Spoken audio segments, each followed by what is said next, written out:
నీ తోడు లేక నీ ప్రేమ లేక ఇలలో నాయే ప్రాణి నిలువలేదు. నీ తోడు లేక నీ ప్రేమ లేక ఇలలో నాయే ప్రాణి నిలువలేదు. అడవి పువ్వులే నీ ప్రేమ పొందగా, అడవి పువ్వులే నీ ప్రేమ పొందగా, మా ప్రార్థన ఆలకించుమా ప్రభువా, ప్రార్థన ఆలకించుమా. ఎన్ని తలచినా ఏది అడిగినా జరిగేది నీ చిత్తమే ప్రభువా, జరిగేది నీ చిత్తమే.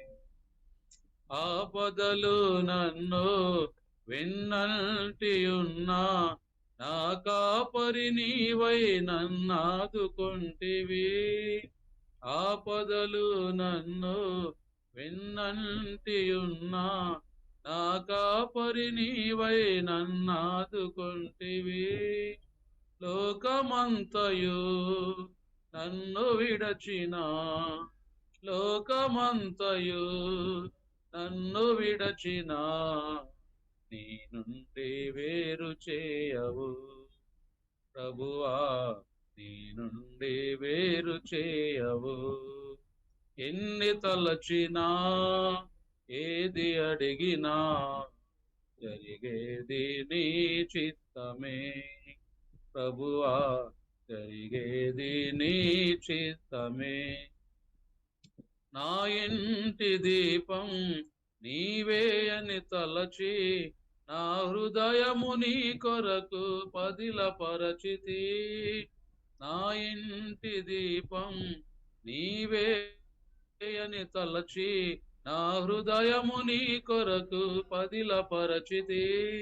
ఆరిపోయినా నా వెలుగు దీపము, ఆరిపోయినా నా వెలుగు దీపము వెలిగించుము నీ ప్రేమతో ప్రభువా, వెలిగించుము నీ ప్రేమతో. ఎన్ని తలచినా ఏది అడిగినా జరిగేది నీ చిత్తమే ప్రభువా, జరిగేది నీ చిత్తమే. నా స్థితి గమనించి నన్ను ప్రేమించి నా కొరకై కలువరిలో యాగమైతివా. నా స్థితి గమనించి నన్ను ప్రేమించి నా కొరకై కలువరిలో యాగమైతివా. నీదు యాగమే నా మోక్ష మార్గము, నీదు యాగమే నా రక్షణ మార్గము, నీ యందే నిత్య జీవము ప్రభువా, నీ యందే నిత్య జీవము. ఎన్ని తలచినా ఏది అడిగినా జరిగేది నీ చిత్తమే ప్రభువా, జరిగేది నీ చిత్తమే. అందరికీ వందనాలు బ్రదరు. విజయవాడ కండ్రిక క్రీస్తు సంఘం తరపున వందనాలు అందరికి. బ్రదరు. Thank you brother. చాలా సంతోషం బ్రదరు. అలాగే మరి ఒకరు ఎవరైనా కీర్తన పాడి దేవుని మహిమపరచండి. నేను పాడతాను బ్రదర్. ఓకే బ్రదర్, పాడండి. పేరు ప్రకాశ్. నా పేరు ప్రకాశ్ బ్రదరు. ఎక్కడండి? ఏ స్థానిక సంఘం? ఓబరం క్రీస్తు సంఘం. ఓకే బ్రదర్, ఓకే ఓకే, సంతోషం. పాడండి బ్రదర్. నిషేధించబడినది రాయి, ఇది మూలకు తలరాయి. నిషేధించబడినది రాయి, ఇది మూలకు తలరాయి. 6 లక్షల మంది నీరు లేక నోరు ఎండి అలమటించగా నిలిపిన రాయి 6 లక్షల మంది నీరు లేక నూరు ఎండి అలమటించగా నిలిపిన రాయి కొట్టబడి చీల్చబడి జీవజలమునిచ్చి సేదదీచినది రాయి కొట్టబడి చీల్చబడి జీవజలమునిచ్చి సేదదీచినది రాయి నిషేధించబడినది రాయి ఇది మూలకు తలరాయి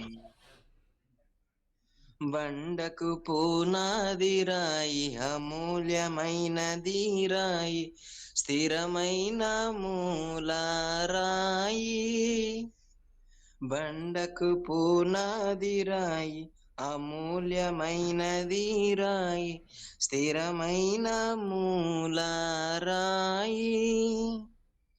ప్రవక్తలు అపోస్తులు ప్రకటించి శ్రమయించి నిలబెట్టిన రాయి ప్రవక్తలు అపోస్తులు ప్రకటించి శ్రమయించి నిలబెట్టిన రాయి నిషేధించబడినది రాయి ఇది మూలకు తలరాయి నిషేధించబడినది రాయి ఇది మూలకు తలరాయి ఇనుము బెండి బంగారము ఇత్తడి పిండిని చేసి గాలిలోన కలిపినది రాయి ఇనుము వెండి బంగారము ఇత్తడి పిండిని చేసి గాలిలోన కలిపినది రాయి అద్భుతము ఆశ్చర్యము దీనిపైన పడువాడు తునతునుకులైపోవుట తథ్యము అద్భుతము ఆశ్చర్యము దీనిపైన పడువాడు తునతునుకులైపోవుట తథ్యము నిషేధించబడినది రాయి ఇది మూలకు తలరాయి నిషేధించబడినది రాయి ఇది మూలకు తలరాయి క్రీస్తు అనేది రాయి సత్యమైనది రాయి ప్రేమకు సాదృశ్యమైన రాయి క్రీస్తు అనేది రాయి సత్యమైనది రాయి స్థిరమైన మూలరాయి నమ్మి బాప్తిస్మమందు ప్రజలందరికీ రాయి పరలోక మార్గమైన రాయి నమ్మి బాప్తిస్మమందు ప్రజలందరికీ రాయి పరలోక మార్గమైన రాయి నిషేధించబడినది రాయి ఇది మూలకు తలరాయి నిషేధించబడినది రాయి ఇది మూలకు తలరాయి అందరికి వందనండి. వందనాలు బ్రదర్, చాలా చక్కగా మరి పాట పాడి దేవుని మహిమపరిచినటువంటి సహోదరుడు ప్రకాష్ గారికి క్రీస్తు పేరట నా హృదయపూర్వక వందనాలు తెలియజేస్తా ఉన్నాను. వాక్య భాగాన్ని మనం చదువుకుందాము. కీర్తన గ్రంథము మోషే గారు చేసినటువంటి ప్రార్థన 90వ కీర్తన చదువుకుందాము. దానిలో ఉన్నటువంటి భావాన్ని గ్రహిస్తూ దాన్ని ధ్యానించుకుందాం. సహోదరులు ఇజ్రాయెల్ ప్రాంతం నుంచి యు సువన్ రాజు గారు.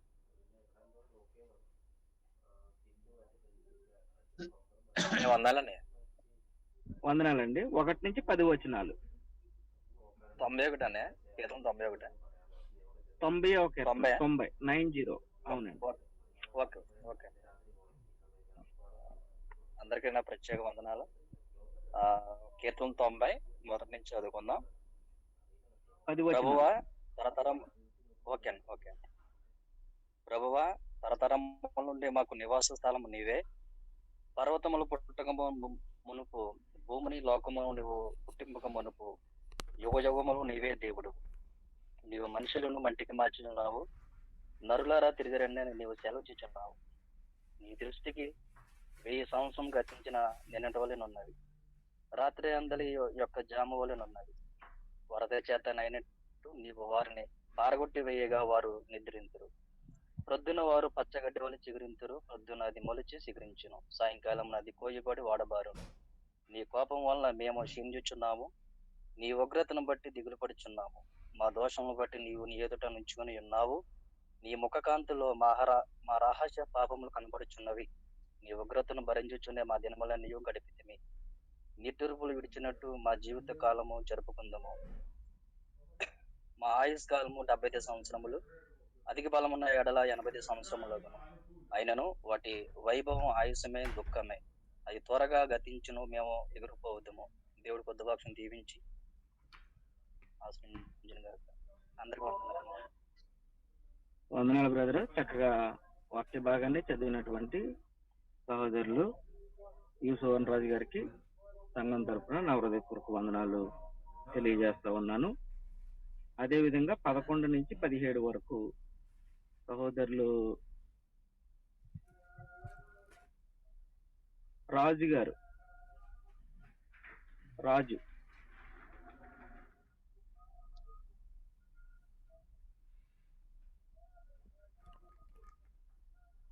రాజు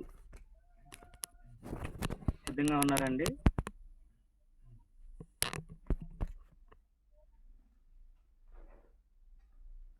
రాజు గారు అందుబాటులో లేనట్లయితే ఆనంద్ గారు.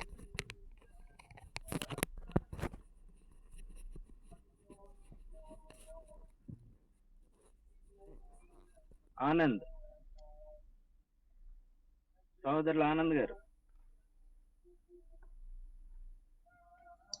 బ్రదర్ నన్ను చదవమంటారు బ్రదరు? చదవండి బ్రదర్, నో ప్రాబ్లం. కీర్తనలు 90వ అధ్యాయం 11 నుంచి 17 వచనం వరకు చదువుకుందామండి. నీ ఆగ్రహ బలము ఎంత ఎవరికి తెలియను. నీకు చెందవలసిన భయం కొలది పుట్టు నీ క్రోధము ఎంతో ఎవరికి తెలియను. మాకు జ్ఞాన హృదయము కలగనట్లుగా చేయము. మా దినములు లెక్కించుటకు మాకు నేర్పు. యెహోవా తిరుగుము, ఎంతవరకు తిరగక ఎందువు. నీ సేవకులను చూచి సంతాపపడుము. ఉదయమున నీ కృపతో మమ్మను తృప్తిపరచుము. అప్పుడు మేము మీ దినములన్నీ ఉత్సాహించి సంతోషించెదము. నీవు మమ్మను శ్రమపరిచిన దినముల కొలది, మేము కీడును భవించిన ఏండ్ల కొలది మమ్మను సంతోషపరచుము. నీ సేవకులకు నీ కార్యము కనపరచుము. వారి కుమారులకు నీ ప్రభావం చూపించుము. మా దేవుడని యెహోవా ప్రసన్నత మా మీద నుండునుగాక. మా చేతి పనిని మాకు స్థిరపరచుము. మా చేతి పనిని స్థిరపరచుము. అందరికీ వందనండి. వందనాలు బ్రదర్, సంతోషం అండి. ఇంతవరకు పాట ద్వారా మన దేవుని మహిమపరిచి ఉన్నాము.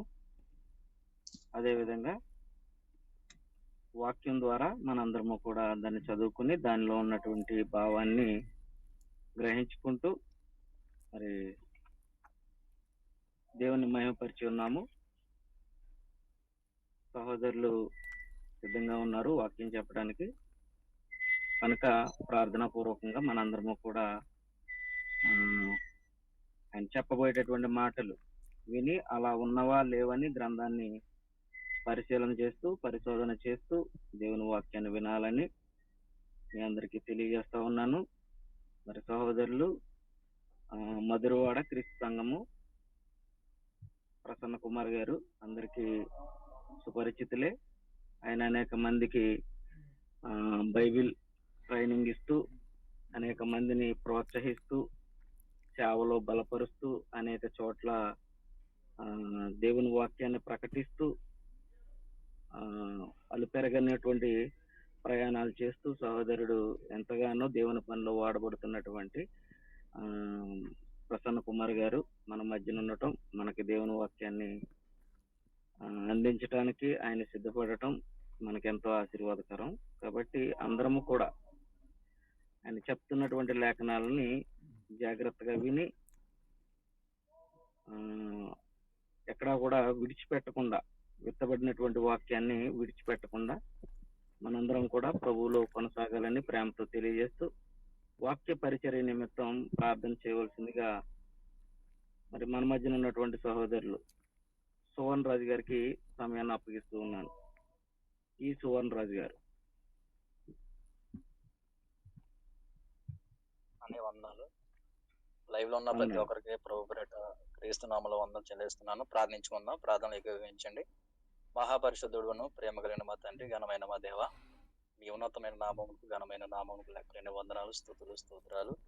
మీ యొక్క మహాకృప బట్టి గత కాలం అంతయు ఈ పగలంతా కూడా తండ్రి మా సమస్తం ప్రతి విషయం కూడా కాచి కాపిన విధానం బట్టి కూడా మీకు లెక్కలేని వందనాలు, స్తుతులు, స్తోత్రాలు. దేవా, ఇచ్చిన ఈ రాత్రికాల సమయాన్ని బట్టి కూడా మీకు వేలాది వందనాలు. ప్రత్యేకంగా ప్రభావ ఈ క్లాసు మీరు ఏర్పరిచిన మరి ఆ, ఏర్పరచబడిన విధానం బట్టి కూడా మరొకసారి మీకు వందనాలు. బ్రదర్, మీరు జ్ఞాపకం చేసుకోండి. ఆయన ద్వారా మీరు మాతో మాట్లాడండి ప్రభావ. మరి ఖాళీగా ఉన్న మా హృదయాల్లో మీ వాక్యాన్ని నింపి ప్రభావ, మా తండ్రి మీ రాజ్యానికి మరి వారసులా కూడా మీ ప్రభుత్వం మీ కాదుల నుంచి అడుగుచున్నా దేవా. ఈ యొక్క రాత్రికాల సమయంలో ఎన్నికలైన వారు నాకు ఇచ్చిన ఇటు ధన్యతను బట్టి మరొకసారి మీకు వందనాలు చెల్లించుకుంటూ కేవలం మీరే మహిమ, ఘనత, ప్రభావం పొందుకోమని యేసుక్రీస్తు నామమున అడిగి బ్రతిమాలు వేడుకున్న మా పరమ తండ్రి. ఆమేన్.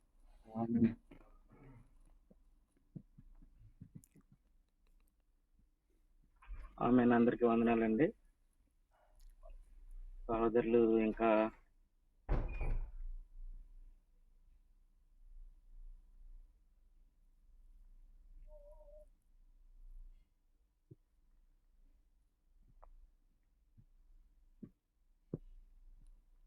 బ్రదర్ వందనాలండి. వందనాలు బ్రదర్, వందనాలండి. ఎలా ఉన్నారు బ్రదర్? అందరికీ వందనాలండి. వందనాలు బ్రదర్. పాట పాడాము, ప్రార్థన అయిందండి అన్నీ. Okay brother. Okay, me introduce కూడా అయిపోయింది, ఇంట్రడక్షన్ కూడా అయిపోయింది. మిమ్మల్ని మీరు మరొకసారి ఓకే. పరిచయం చేసుకుని దేవుని వాక్యంలోకి వెళ్ళిపోవచ్చు. Sure sure. Okay brother.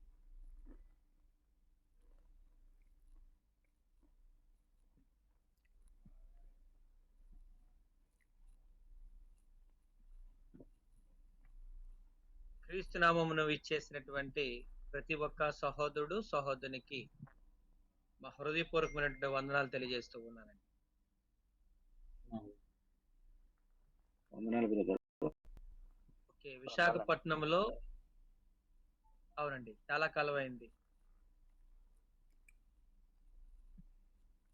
విశాఖపట్నంలో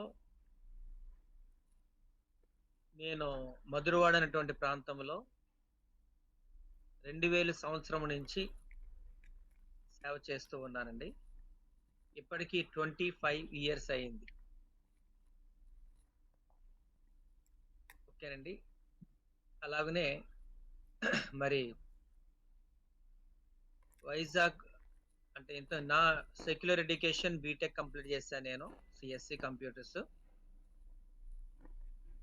అలాగనే బిబిలికల్ కోర్సెస్ డిప్లొమా చేయడం జరిగింది.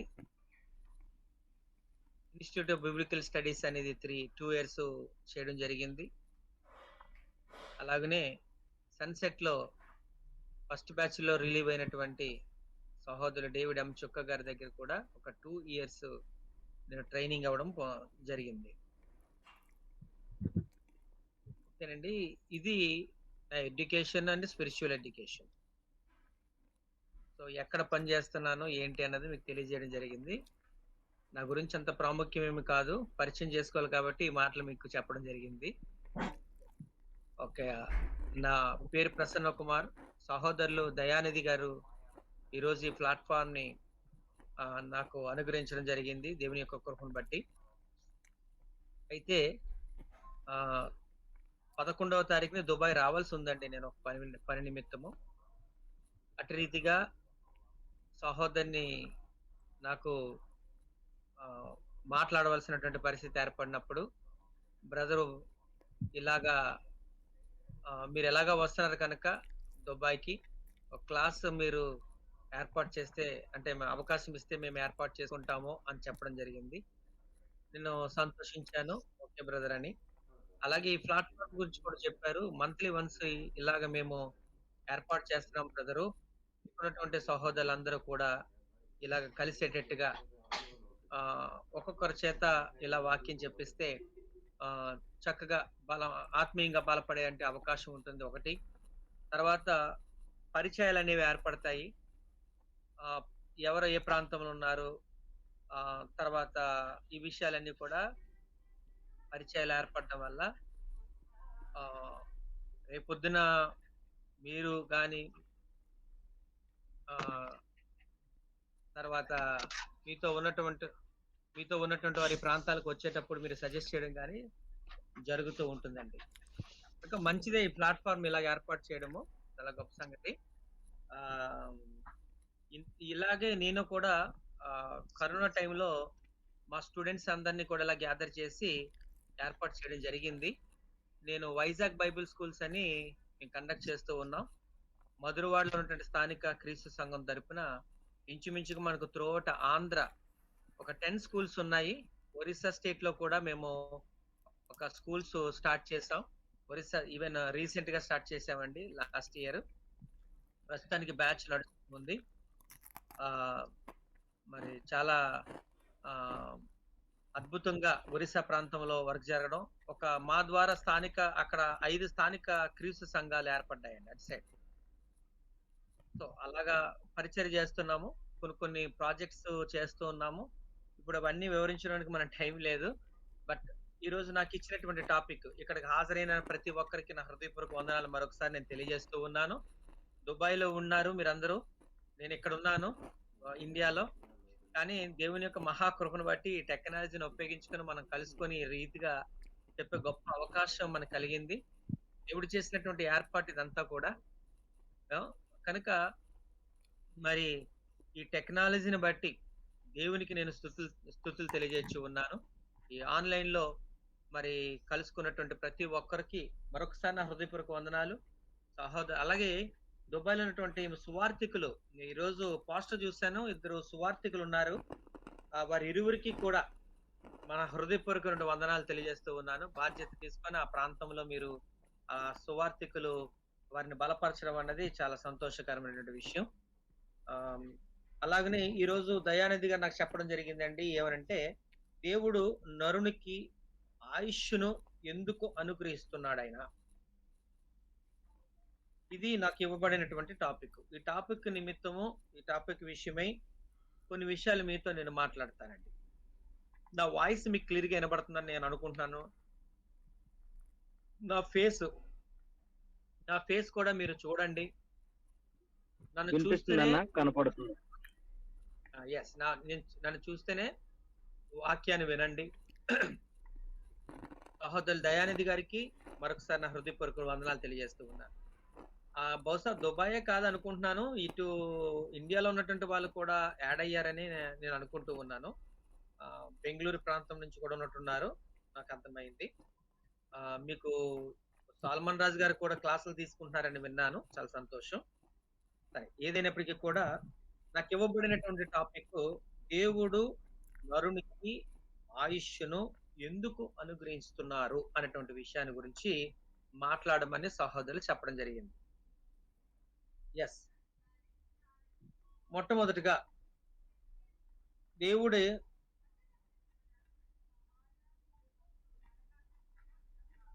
ఆయన చేతిలోనే సమస్తము ఉన్నాయి. నరుని ఆయుష్ను పోయాలన్నా ఆయుష్ను తీయాలన్నా సమస్తము ఆయన చేతిలోనే ఉన్నాయి. దానికి సంబంధించి మనం ఒక వచనం చూద్దాం. He is the creator. అసలు దేవుడు అంటేనే సృష్టికర్త. సృష్టికర్త అంటేనే దేవుడు. ఇంకా అందులో ఏ మార్పు లేదు. అందుకోసమే కలిగి ఉన్నవేవియు ఆయన లేకుండా కలుగలేదు అని యేసు ప్రభువారి గురించి మాట్లాడుతున్నాం. కలిగి ఉన్నవి ఏవియు ఆయన లేకుండా కలుగలేదు. అఖిల్ బాబు వందనాలమ్మ. సరే, అంటే ఈజ్ ద క్రియేటర్ అనే విషయం మనకు అర్థమవుతుంది. యోహాను సువార్తలో మనం 1వ అధ్యాయం చూసినప్పుడు 4వ వచనం మనం చూసినట్టు కలిగి ఉన్నవి ఏవియు కూడా ఆయన లేకుండా కలుగలేదు. కనుక ఆయుస్సుని అనుగ్రహించేవాడు, లేకపోతే మనల్ని పుట్టించేవాడు, తర్వాత మనల్ని తీసుకెళ్లేవారు ఎవరు అంటే ఆయనే. దాన్ని అంగీకరించినటువంటి వ్యక్తి యోబు కూడా అంటున్న మాట, యెహోవా ఇచ్చును యెహోవా తీసుకుని పోయిను. యెహోవా ఇచ్చును యెహోవా తీసుకుని పోయిను అంటే దాని అర్థం ఏంటంటే సమస్తము ఆయన చేతిలోనే ఉంది అని చెప్పడం. కనుక ఆయుష్ని పెంచాలన్నా ఆయన చేతిలో ఉంది ఏండి. కనుక చెప్తూ ఉంటారు కొన్ని సందర్భాల్లో కొన్ని జ్ఞాపకార్థ కొడుకులు చెప్తూ ఉంటుంటారు, మనం ఎక్కువ వింటూ ఉంటాం. First date and last date అంటే మనం birth date and death date ఎవరి చేతిలో ఉంటాయి అంటే ఆయన చేతిలో ఉంటాయి. కనుక ఇది జనరల్ గా చెప్పేటటువంటిది ప్రతి పరిస్థితిలో కూడా. మరొక వచనాన్ని మీకు నేను చూపిస్తాను. కీర్తన గ్రంథము 100వ కీర్తన. కీర్తన గ్రంథం అండి 100వ కీర్తన ఒకసారి మనం తీసినట్లయితే, అంటే ఆయన సృష్టికర్త అని, ఆయన మనల్ని పోషిస్తున్నాడని, ఆయన మనల్ని సంరక్షిస్తున్నాడని, ఆయన లేకుండా ఏమీ ఉండదని అనేటువంటి విషయాలు మనకు చాలా వచనాలు కనబడతాయి. ఓకేనండి. 100వ కీర్తన మనం తీసినట్లయితే, సమస్త దేశములారా 100వ కీర్తన నేను చదువుతున్నాను. సమస్త దేశములారా యెహోవాకు ఉత్సాహ ధ్వని చేయుడి, సంతోషముతో యెహోవాను సేవించుడి. ఆయన్ని పూజించండి, లేకపోతే ఆయన సంతోషపరచండి అని చెప్పాడు. ఉత్సాహగానము చేయుచు ఆయన సన్నిధికి రండి. ఆయన సన్నిధికి వెళ్ళి ఆయన మహింపరచడం. ఇది 1వ వచనం. ఎందుకట ఆయన మహింపరచాలి? ఎందుకట ఆయనకు ఉత్సాహ ధ్వని చేయాలి? ఎందుకట ఆయన సేవించాలి? 2వ వచనం. 3వ వచనం చదువుతానండి. యెహోవాయే దేవుడని తెలుసుకొనడి. యెహోవాయే దేవుడని తెలుసుకొనడి. ఎందుకు ఆయన మహింపరచాలంటే ఆయన దేవుడు కాబట్టి. పైన 1-2 వచనాల్లో ఆయన సేవించండి, లేకపోతే ఆయన ఉత్సాహధ్వని చేయండి, ఆయన మహింపరచండి, ఆయన సన్నిధికి రండి. ఎందుకు అంటే ఆ 3వ వచనంలో యెహోవాయే దేవుడని తెలుసుకొనడి. Because of God he is eligible to worship. He is eligible to entitle to worship. అంటే మనము అతన్ని మహిమపరచాలి. హీఈస్ ఎంటైటిల్డ్ పర్సన్ అనే విషయం మనం మర్చిపోకూడదు. తర్వాత దేవుడే, కానీ ఎలా దేవుడయ్యాడు ఆయన అంటే కింద 3వ వచనం కండి, ఆయనే మనలను పుట్టించెను. అంటే మనకి పుట్టించి ఆయుష్నిచ్చేది ఆయన. ఆయనే మనల్ని పుట్టించెను. మనము ఆయన వారము, మనము ఆయన ప్రజలము, ఆయన మేపు గొర్రెలము. అంటే ఆయన మనం మేపేది, అంటే మనల్ని పోషించేది కూడా ఆయనే. ఈరోజు మీరు దుబాయ్ వెళ్ళి రూపాయి సంపాదించుకుంటున్నారంటే ఆయన వల్లే, అంతేనండి. కనుక ఆయన మనల్ని మేపేది ఆయనే. ఓకే, ఆయన మనం పుట్టించేది ఆయనే. అంటే ఆయన పుట్టించడం అంటే సృష్టికర్త. టేక్ కేరర్ అంటే మనల్ని పోషించేది ఆయన, అంటే మనకు ఆయుష్ని ఇచ్చేది ఆయన అండి. తర్వాత అందువల్ల కృతజ్ఞతాస్తుతులు చెల్లించు ఆయన గొమ్మములను ప్రవేశించది అనే పదం మనకు కనబడుతుంది. అంటే ఈ 3వ వచనం మనం చూసినప్పుడు ఆయనే మనం పుట్టించాడు, ఆయనే మనం పోషిస్తున్నాడు, ఆయనే మనం సంరక్షిస్తున్నాడు కూడా. కాబట్టి ఆయన దేవుడు కాబట్టి ఆయన మహింపరచాలి.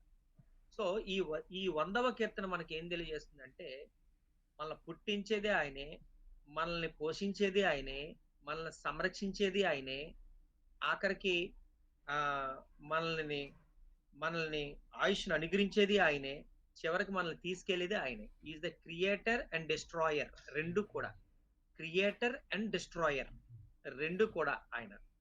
కనుక ఈ 100వ కీర్తన బట్టి మనకి ఏమర్థం అవుతుందంటే ఆయన సృష్టికర్త, ఆయన దేవుడు, మనకు దేవుడు, మనం ఆయన వారము, మనల్ని పోషించేది ఆయనే, మనల్ని పుట్టించేది ఆయనే, మనల్ని నడిపించేది ఆయనే, మనల్ని సంరక్షించేది ఆయనే, చివరికి మనల్ని తీసుకెళ్లేది కూడా ఆయనే. ఆ డేట్. సో ఇది ఫస్ట్ మనం అర్థం చేసుకోవాల్సినటువంటి విషయం. సరే, గొప్పగానే ఉంది, సమస్తం ఆయన చేతుకొని ఉంది. ఇంకా విషయాలు మనం చూసినప్పుడు ఆయన అంటున్నమాట, సమస్తము ఆయనకి నచ్చినట్టుగా చేస్తూ ఉన్నాడు ఆయన. ఆయన మనకి ఏం కావాలో మనకంటే ఎక్కువగా ఆయనకి తెలుసు.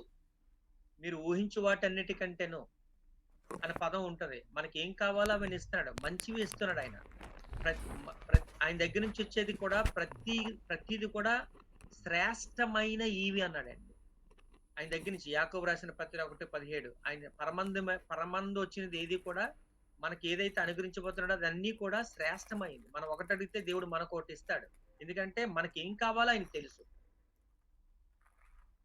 అలాగని ఇంకొకటి, ఇంకా సమస్తము ఆయన అడుగుతున్నాడు, ఎవరిని గుడ్డివానిగా చేశాను, ఎవరిని కృంటివానిగా చేశాను, అది నేనే కదా, నా చేతిలోనే కదా ఉంది అంటాడు ఆయన. ఎక్కడ? నిర్గమకాండంలో, నేను నోటిమాంద్యం 4వ అధ్యాయం, నేను నోటిమాంద్యం కలిగిన వాడిని నేను ఐగుప్తుకి అన్నప్పుడు ఎవరిని నోటి మాంద్యం గలవాడిగా చేసింది ఎవరు చేశారు? ఎవరిని కుంటివాడిగా చేశారు? నేనే కదా. అంటే ఆయన చేతిలో సమస్తం ఉంది, ఎవరిని ఎలా ఉంచాలో అని తెలుసు. అందుకనే పౌలు గారు అంటున్న మాట, నీ కృప నాకు చాలు. కొరింథీయులకు రాసినటువంటి పత్రికలో కనబడమని, నీ కృప నాకు చాలు అన్న పదాన్ని ఆయన ఉపయోగించారు. అంటే అర్థం ఏంటంటే ఆయన ఎంతలో మనకి ఏం కావాలో, మనల్ని ఎంతలో పెట్టాలో, మనకి ఏం అవసరమో అన్ని కూడా ఆయనకి తెలుసు. సో ఫస్ట్ మనం ఈ మొట్టమొదట మీకు నేను తెలియజేసినది ఏమిటంటే, మన సమస్తము ఆయన చేతి దగ్గర ఉన్నాయి. ఒక ఆయన ఆయుష్ అడిగాడు పెంచమని, పెంచాడు దేవుడు. ఒక రాజు అంటే ఒకరిని బాగు చేయాలన్నా, రోగిని బాగు చేయాలన్నా ఆయన చేతిలో ఉంది. యేసుప్రభువు భూమి మీదకి వచ్చి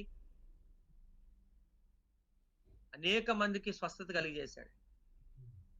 చనిపోయిన వారిని లేపాడంటే ఆయుష్ని అనుగ్రహించేది ఎవరి చేతిలో ఉంది? ఆయన చేతిలో ఉంది. సరే, ఇది ఫస్ట్ మనం అర్థం చేసుకున్నాం.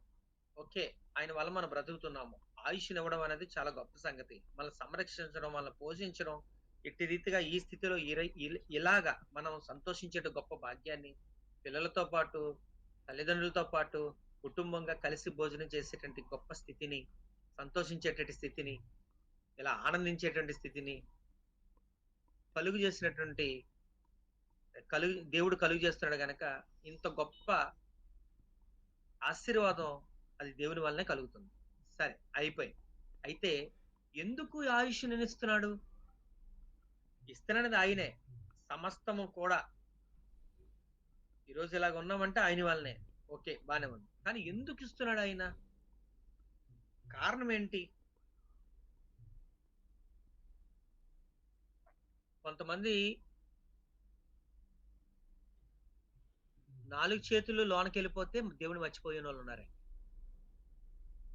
ఎప్పుడైనా మానవుడికి కష్టం వస్తేనే దేవుని దగ్గరికి వెళ్ళే వాళ్ళు ఉన్నారు. కష్టం తీరిపోగానే దేవుని మర్చిపోయే వాళ్ళు ఉన్నారు. అంటే ఏ కొదువ లేకపోతే మాత్రం దేవుని మర్చిపోతారు. అవును, కొన్ని సంఘటనలు మనకు కనబడుతూ ఉంటాయి. వారు క్రొవ్వెక్కిరి అనే పదం ఉంటది. అంటే సమస్తం ఉంది కాబట్టి. ఇప్పుడు ఒకే ఎగ్జాంపుల్, సొదొమ గొమొర్రా పట్టణస్థులు ఉన్నారు, క్రొవ్వెక్కిపోయారు వాళ్ళు. దేవుడు వాళ్ళని నాశనం చేశాడు. ఆయన మామూలు నాశనం కాదు అది. వాళ్ళ పరిస్థితి ఎందుకు అలాగైంది? వాళ్ళు ఎందుకు ఆ స్థాయికి వెళ్ళిపోయారు? భయంకరమైనటువంటి పాపం. అంటే వాళ్ళకి శుభ్రంగా ఉంది తిండి, సుసంపన్నమైనటువంటి ప్రాంతం అది, వాళ్ళకి ఏ కొదువ లేదు. అందుకనే ఆ స్థాయికి వెళ్ళిపోయారు. మనం అంతే, దేవుని తెలుసుకున్నటువంటి మనము కూడా ఏమవుతుందంటేనండి, 4 ఏళ్ళు లోనకెళ్తే మాత్రం మర్చిపోయే వాళ్ళు ఉన్నారు. కానీ దేవుడు నాకు ఆయుష్ని ఎందుకు అనుగ్రహిస్తున్నాడు? అసలు ఆయన వల్లే కదా ఈ బ్రతుకు. ఒక ఆయన అంటున్నాడు, నా నా నా పంట, నా కొట్లు, నాది, నా నా నా నా అన్న పదాలు ఉపయోగించాడు ఆయన. యేసుప్రభు వారు చెప్తున్నటువంటి ఒక ఉపమానం, నాది. నా అన్న పదం 7 సార్లు కనబడుతుంది సుమారుగా అక్కడ. నా నా అన్న పదం. వెర్రివాడ, ఫూల్, రాత్రి వచ్చేసాయి, ఈ రాత్రికి వచ్చేసాయి. అంటే అర్థం ఏంటనంటే, మన పరిస్థితి ఏంటంటే, నాన్న పరిస్థితికి వెళ్ళిపోతే దేవుని మర్చిపోతాం ఒక్కసారి. సో ఇక్కడ దేవుడు మనకి ఆయుష్ని ఎందుకు అనుగ్రహించను అనేటువంటి ప్రశ్నకి మొట్టమొదటిది ఏంటనంటే యెషయా గ్రంథము 43వ అధ్యాయము 7వ వచనం మనం చదువుతాం. యెషయా గ్రంథము 43వ అధ్యాయము 7వ వచనం వడ్డారి సత్యం గారు చదువుతారు.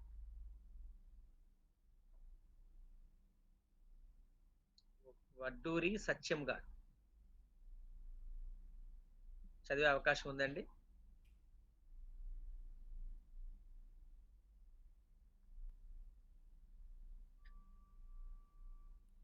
దేవుడు మనల్ని ఈ స్థితిలో పెట్టడం అంటే అది మామూలు విషయం కాదండి. మనము రాత్రి పడుకునేటప్పుడు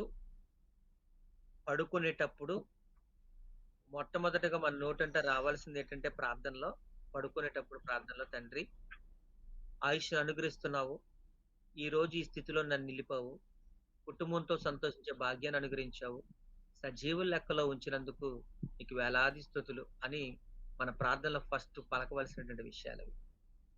ఎందుకంటే చాలా అద్భుతం కదా. ఒకసారి మీరు చూడండి, మన జీవితాలు మనకి ఏ కొదువ అనిపిస్తుంది, కానీ ఏ కొదువ లేకుండా దేవుడు ఆ కొదువును తీరుస్తూ ఉంటాడు. ఆ టైంకి కష్టం అనిపించినా ఆ టైంకి దేవుడు ఏదో సమకూరుస్తూ ఉంటాడు. ఆ ఊబు నుంచి లేవనెత్తుతూ ఉంటాడు. నిజంగా అది గొప్ప సంగతి కదా. అందుకోసం మనం ప్రతి రోజు ఉండేటువంటి ప్రార్థనలో రాత్రి పడుకునేటప్పుడు దేవుడిచ్చిన ఆయుష్ కొరకు మనం ప్రార్థన చేయాలన్నమాట. ఒక చదవండి బ్రదర్. నా మహిమ నిమిత్తము నేను సృజించిన వారిని, నా నామం పెట్టబడిన వారందరినీ తెప్పించుము, నేను వారిని అదే అక్కడ ఒక మాట క్లియర్ గా ఉంది.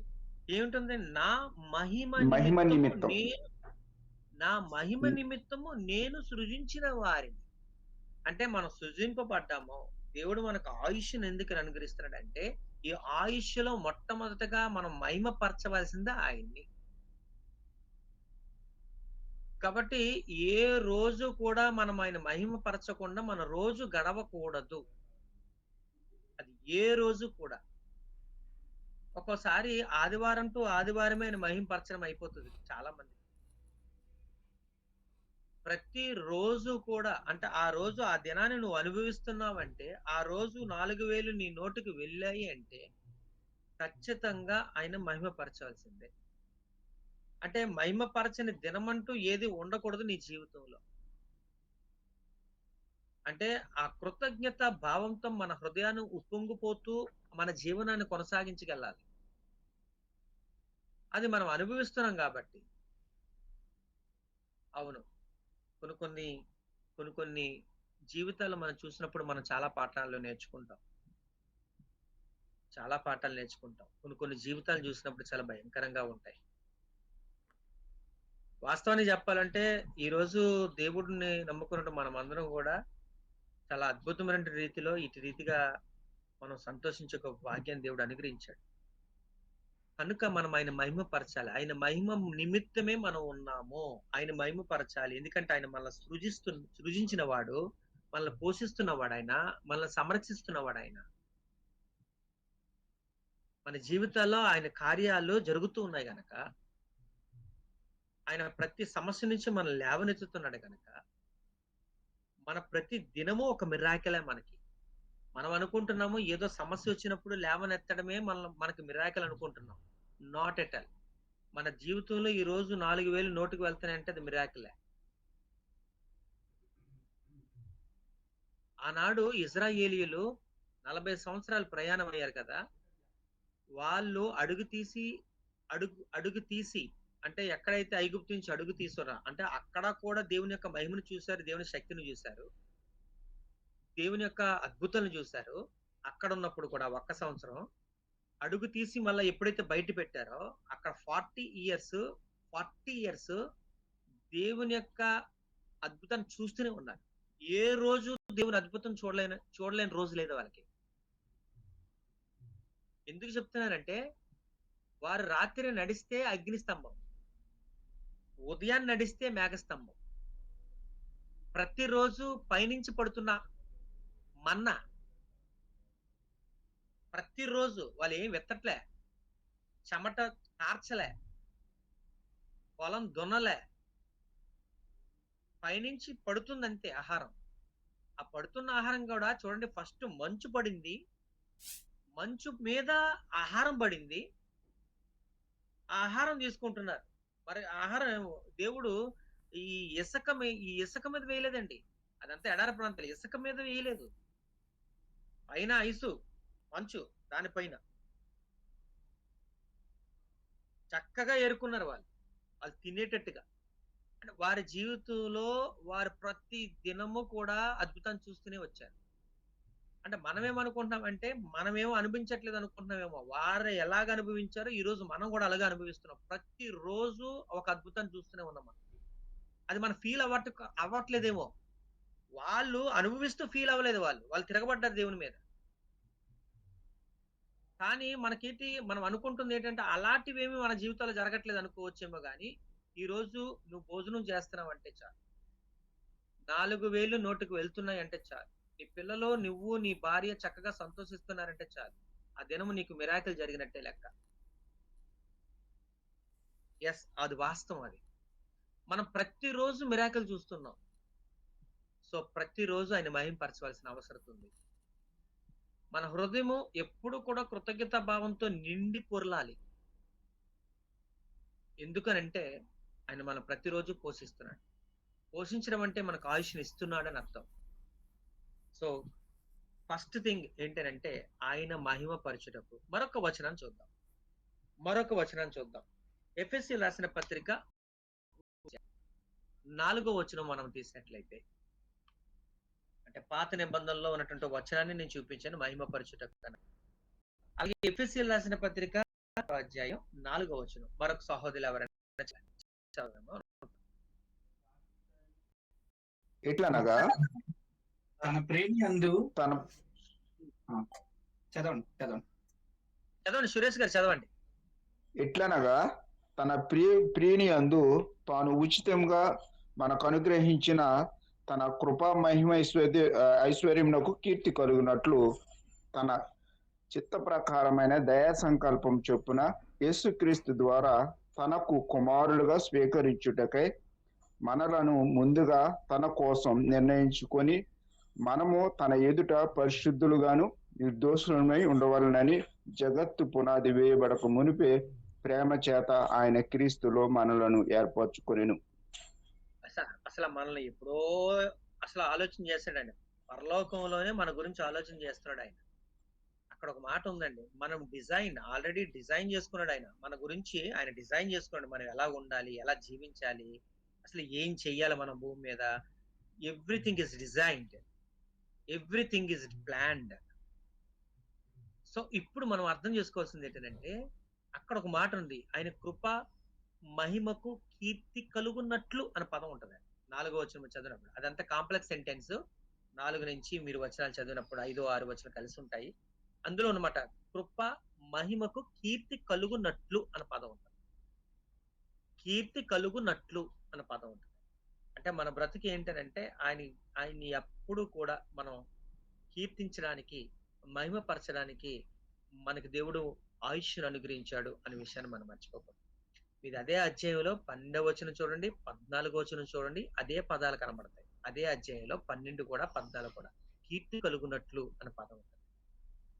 సో దేవుడు మనకు చేస్తున్న దానిని బట్టి, మనకి ఇస్తున్నటువంటి ఆయుష్ను బట్టి, అంటే మనల్ని పోషిస్తున్న విధానాన్ని బట్టి, మనల్ని సంరక్షిస్తున్నటువంటి విధానాన్ని బట్టి, ఆయన మనకు దేవుడుగా ఉన్నాడు గనక ఆయన సన్నిధికి వెళ్ళాలి, ఆయనకు ఉత్సాహధ్వని చేయాలి, ఆయనను మహిమపరచాలి, లేక ఆయన కీర్తించాలి. అందుకోసమే దేవుడు మనకు ఆయుష్ను అనుగ్రహిస్తున్నాడు. అందుకోసమే దేవుడు మనల్ని ఇక్కడ పెట్టడం జరిగింది. ఇది ఫస్ట్ ప్రతి ఒక్కరు the basic question of the human being. అసలు మానవునికి ద బేసిక్ క్వశ్చన్ ఏంటంటే, అసలు ఎవరైనా సరే, మీరు ఎవరైనా సరే, మనం ఎవరైనా సరే, ఏదో ఒక సందర్భంలో ఒక ఆలోచన వస్తుంది, అసలు నేను ఎందుకు ఉన్నాను ఇక్కడ, అసలు నా పని ఏంటి ఇక్కడ, దేవుడు నన్ను ఎందుకు సృజించాలా అనేటువంటి ఒక క్వశ్చన్ అనేది జనరల్ గా అరైజ్ అవుతుందండి. ఆ క్వశ్చన్ కి ఆన్సర్ ఆయనే చెప్పాడండి. ఎందుకంటే నేను నిన్ను ఎందుకు ఇక్కడ పెట్టానంటే నువ్వు నన్ను మహింపరచడానికి, నీకు ఎందుకు ఆయుష్ ఇస్తున్నానంటే నువ్వు నన్ను మహింపరచడానికి. ఓకే, ఇది ఆయన చేసినటువంటి మేలును బట్టి మనం ఆయన్ని మహిమపరచడానికి, మనకి ఇస్తున్న ఆయుష్ని బట్టి మనం ఆయన మహింపరచాలి అనేది ఫస్ట్ థింగ్. ఓకే, ఇది ఫస్ట్ థింగ్. ఇక సెకండ్ వన్, రెండవ చెప్తున్నాను, ఎందుకు దేవుడు నరునికి ఆయుష్ను అనుగ్రహిస్తున్నాడు. సెకండ్ థింగ్, రెండవది ఏమిటనంటే, ఆయుష్ అనుగ్రహించడానికి కారణం ఏంటంటే, మనం పడిపోయినట్లయితే, లేకపోతే దేవుని తెలుసుకునేటువంటి పరిస్థితి ఉంటే,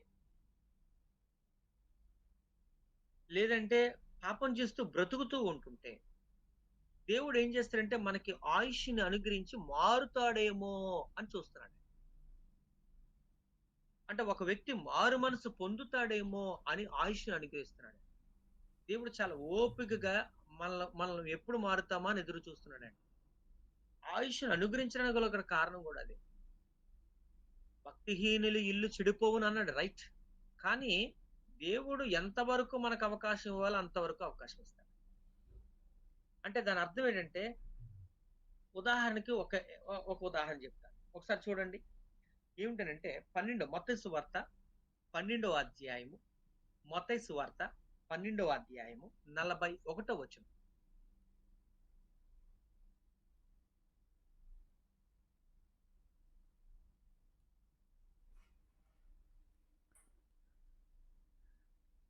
నినివే వారు యోనా నినివే వారు ప్రకటన విని మారు యోనా ప్రకటన విని మారు మనసు పొందిరి గనుక విమర్శ సమయమున మారు మనసు పొందిరి గనుక విమర్శ సమయమున నినివే వారు ఈ తరం వారితో నిలువబడి వారి మీద నేరస్థాపన చేయుదురు. అంటే వీళ్ళు ఎగ్జాంపుల్ గా ఉంటారట, నినివే పట్టణస్తులు ఎగ్జాంపుల్ గా ఉంటారంట అవతల వాళ్ళకి. మాలా బ్రతకాలి మీరు అని అంటారటండి వాళ్ళు. వాళ్ళకి చెప్పేటట్టుగా ఉన్నారటండి. నినివే పట్టణస్తులు మారు మనసు పొందారు. ఎవరో యోనా వెళ్ళి ప్రకటించిన తర్వాత దేవుడు నినివే పట్టణస్తులకు ఛాన్స్ ఇచ్చాడు. వారికి ఎందుకు ఆయుష్ని అనుగ్రహించాడు. లేకపోతే ఏ పట్టణం లాగా అయిపోవాలంటే ఆ సొదొమ గొమొర్రా పట్టణం లాగా అయిపోవాలి.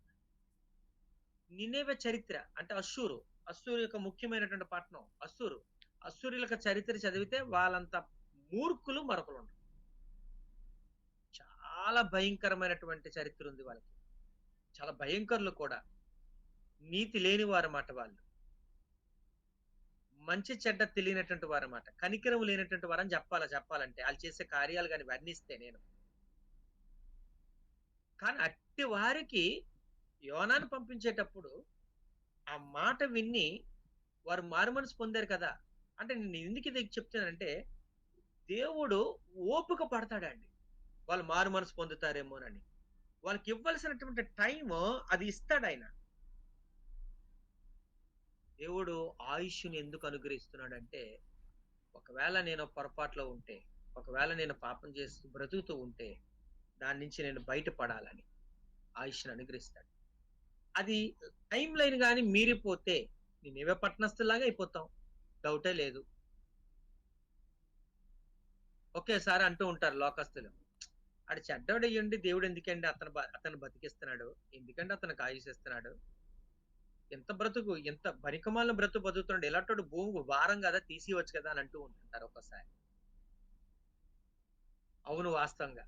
కానీ ఇక్కడ మనం ఆయన లెక్కలు వేరు, మన లెక్కలు వేరు. యోనా అలిగాడు, నువ్వు ఇలా చేస్తావని నాకు తెలుసు అన్నాడు ఆయన యోనా. కానీ యోన అలగడం పక్కన పెడితే దేవుడు ఇవ్వాలా, వాళ్ళకి ఛాన్స్ ఇవ్వాలా, ఆయుష్ని ఇవ్వాలి, వాళ్ళకి మారుతారేమోనని. అందుకని యెహోవా కన్నులు ఎదురు చూస్తున్న భూలోకం అంతా ఎవరు మారుదురా అని ఎదురు చూస్తున్నాయి. ఆ మాట మనకు కనబడుతూ ఉంటుంది.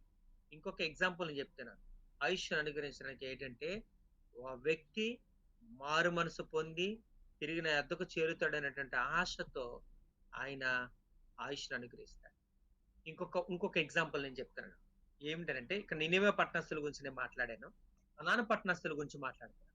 ఒకసారి కనాను పట్టణస్థులు ఒకసారి మీరు తీసినట్లయితే ఆది కాండము 15వ అధ్యాయం, ఆది కాండము 15వ అధ్యాయం 16వ వచనం ఒకసారి చూడండి.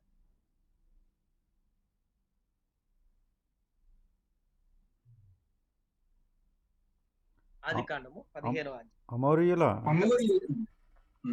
అమోరీయుల ఇంకాను సంపూర్ణం కాలేదు గనుక అమోరీల పాపం ఇంకా సంపూర్ణము కాలేదు కనుక నీ 4వ తరం వారు ఈ 4వ తరం వారు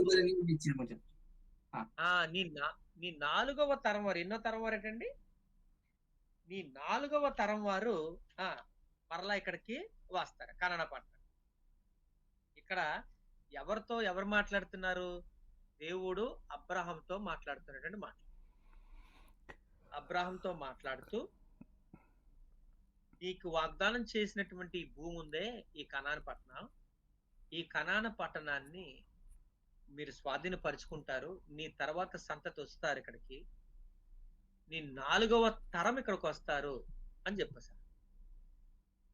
అంటే ఎన్ని సంవత్సరాలు? 430 సంవత్సరాలు ఎక్కడున్నారంటే దాస్యంలో ఉన్నారు.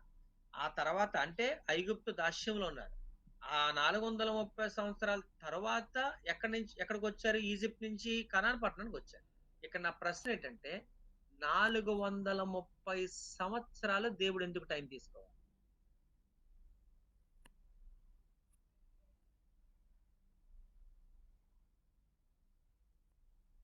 ఐగుప్తులో ఉన్నారు, అక్కడ పెట్టాడు ఆయన.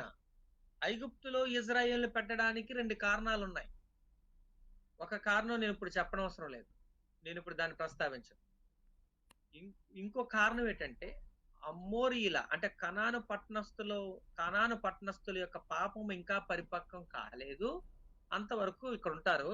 ఈ 4వ తరం మాత్రం వస్తారు. అంటే 430 సంవత్సరాలు వాళ్ళకి ఛాన్స్ ఇచ్చాడు ఆయన, వాళ్ళు మారు మనసు పొందడానికి.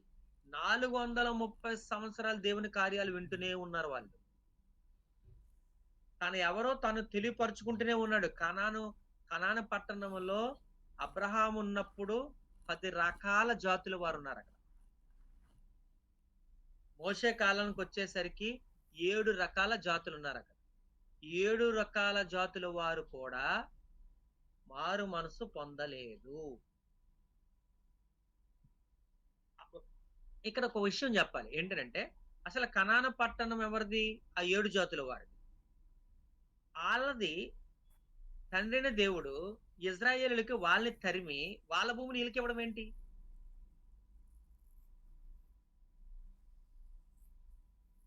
అది వాళ్ళది కదా. ఇప్పుడు మన దేశం ఉంది, ఫర్ ఎగ్జాంపుల్ ఇజ్రాయేలీలు ఇండియాకి వచ్చి మనల్ని చంపేసి ఈ భూమిని ఆక్రమించుకొని వాళ్ళు ఈ భూమిలో మీద ఉంటే అది ఎంతవరకు కరెక్ట్? అది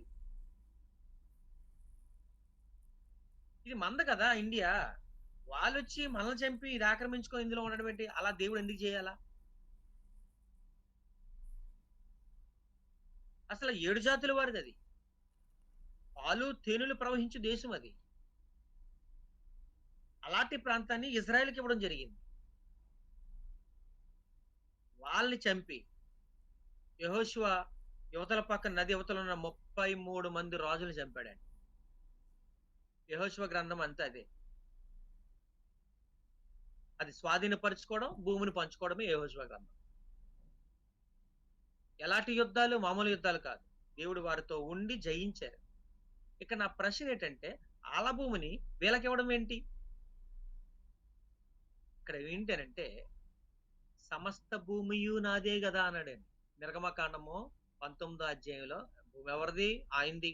ఆయన ఇష్టం ఎవరిది ఏ భూమి ఎక్కడికివ్వాలో ఆయనకి తెలుసు. ఒకటి. రెండోది వాళ్ళని అక్కడి నుంచి పంపించడం గల కారణం ఏంటి? 430 సంవత్సరాలు ఎందుకు వెయిట్ చేయాలా? 430 సంవత్సరాల్లో దేవుడు వారికి ఛాన్స్ ఇచ్చాడు ఆయన. ఎక్కడైనా ఆయన కార్యాలు విని ఎందుకంటే దేవుడు చేసిన కార్యాలు ఒక చిన్న ప్రాంతానికి సంబంధించినవి కాదు. ఒక మారుమూల ప్రాంతంలో ఆయన చేసిన కార్యాలు కాదు. ఆయన చేసిన ప్రతి కార్యము ప్రపంచమంతా వినబడుతున్నాయి. కనాను పట్టణస్థులకి యెహోవా దేవుడు అంటే ఏటో తెలిసేటట్టుగా దేవుడు చేశాడు. అయినా వారు మారలే. 430 years. ఒకసారి ద్వితీయోపదేశకాండం మీరు తీసినట్లయితే 9వ అధ్యాయం 4-5 వచనాలు. ద్వితీయోపదేశకాండం 9వ అధ్యాయము 4-5 వచనాలు. నీ దేవుడైన యెహోవా నీ ఎదుట నీ నుండి దేవుడైన యెహోవా నీ ఎదుట నుండి వారిని వారిని తోలి తోలివేసిన తరువాత నేను ఈ దేశమును స్వాధీనపరచుకున్నట్లుగా యెహోవా నా నీతిని బట్టి నన్ను ప్రవేశపెట్టిందని అనుకొనవద్దు. అంటే ఈ ఇజ్రాయెల్ జనముల అంటారు. చెడుతనం బట్టి ఒక్క నిమిషం. ఇజ్రాయేలీలు ఒక్క నిమిషం. ఇజ్రాయేలీలు కనాను పట్టణానికి వెళ్ళిన తర్వాత ఏదో మా నీతిని బట్టి ఈ దేశాన్ని మాకు ఇచ్చాడని నువ్వు అనుకోవద్దు, ఓ ఇజ్రాయేలుడా అని చెప్తున్నాడు అక్కడ. అక్కడ దేవుడు చెప్పినటువంటి మాట అనమాట. మోషే ద్వారా చెప్తున్నటువంటి మాటలు. ఓకేనండి. ఈ ద్వితీయోపదేశకాండం అంటే 3 ప్రసంగాలు ఉంటాయి. మోషే చేసినటువంటి 3 ప్రసంగాలు ఉంటాయి. ఈ ప్రసంగంలో ఆయన చెప్తున్న మాట, ఒకవేళ మీరు ఇజ్రాయేల్కి ఇవ్వబడినటువంటి కనాను పట్టణం ఆ పాలు తేనెలు ప్రవహించిన దేశానికి మిమ్మల్ని వెళ్ళిన తర్వాత మా నీతిని బట్టి దేవుడు మాకు ఇది ఇచ్చాడని నువ్వు అనుకోవద్దు. ఇంకా నెక్స్ట్ వచనం చదవండి. నా నీతిని బట్టి నన్ను ప్రవేశపెట్టినని అనుకునవద్దు. ఈ జనముల చెడుతనం బట్టి యెహోవా నీ ఎదుట నుండి వారిని వెళ్ళగొట్టుచున్నాడు. అది చాలండి. ఒక్క నిమిషం బ్రదర్.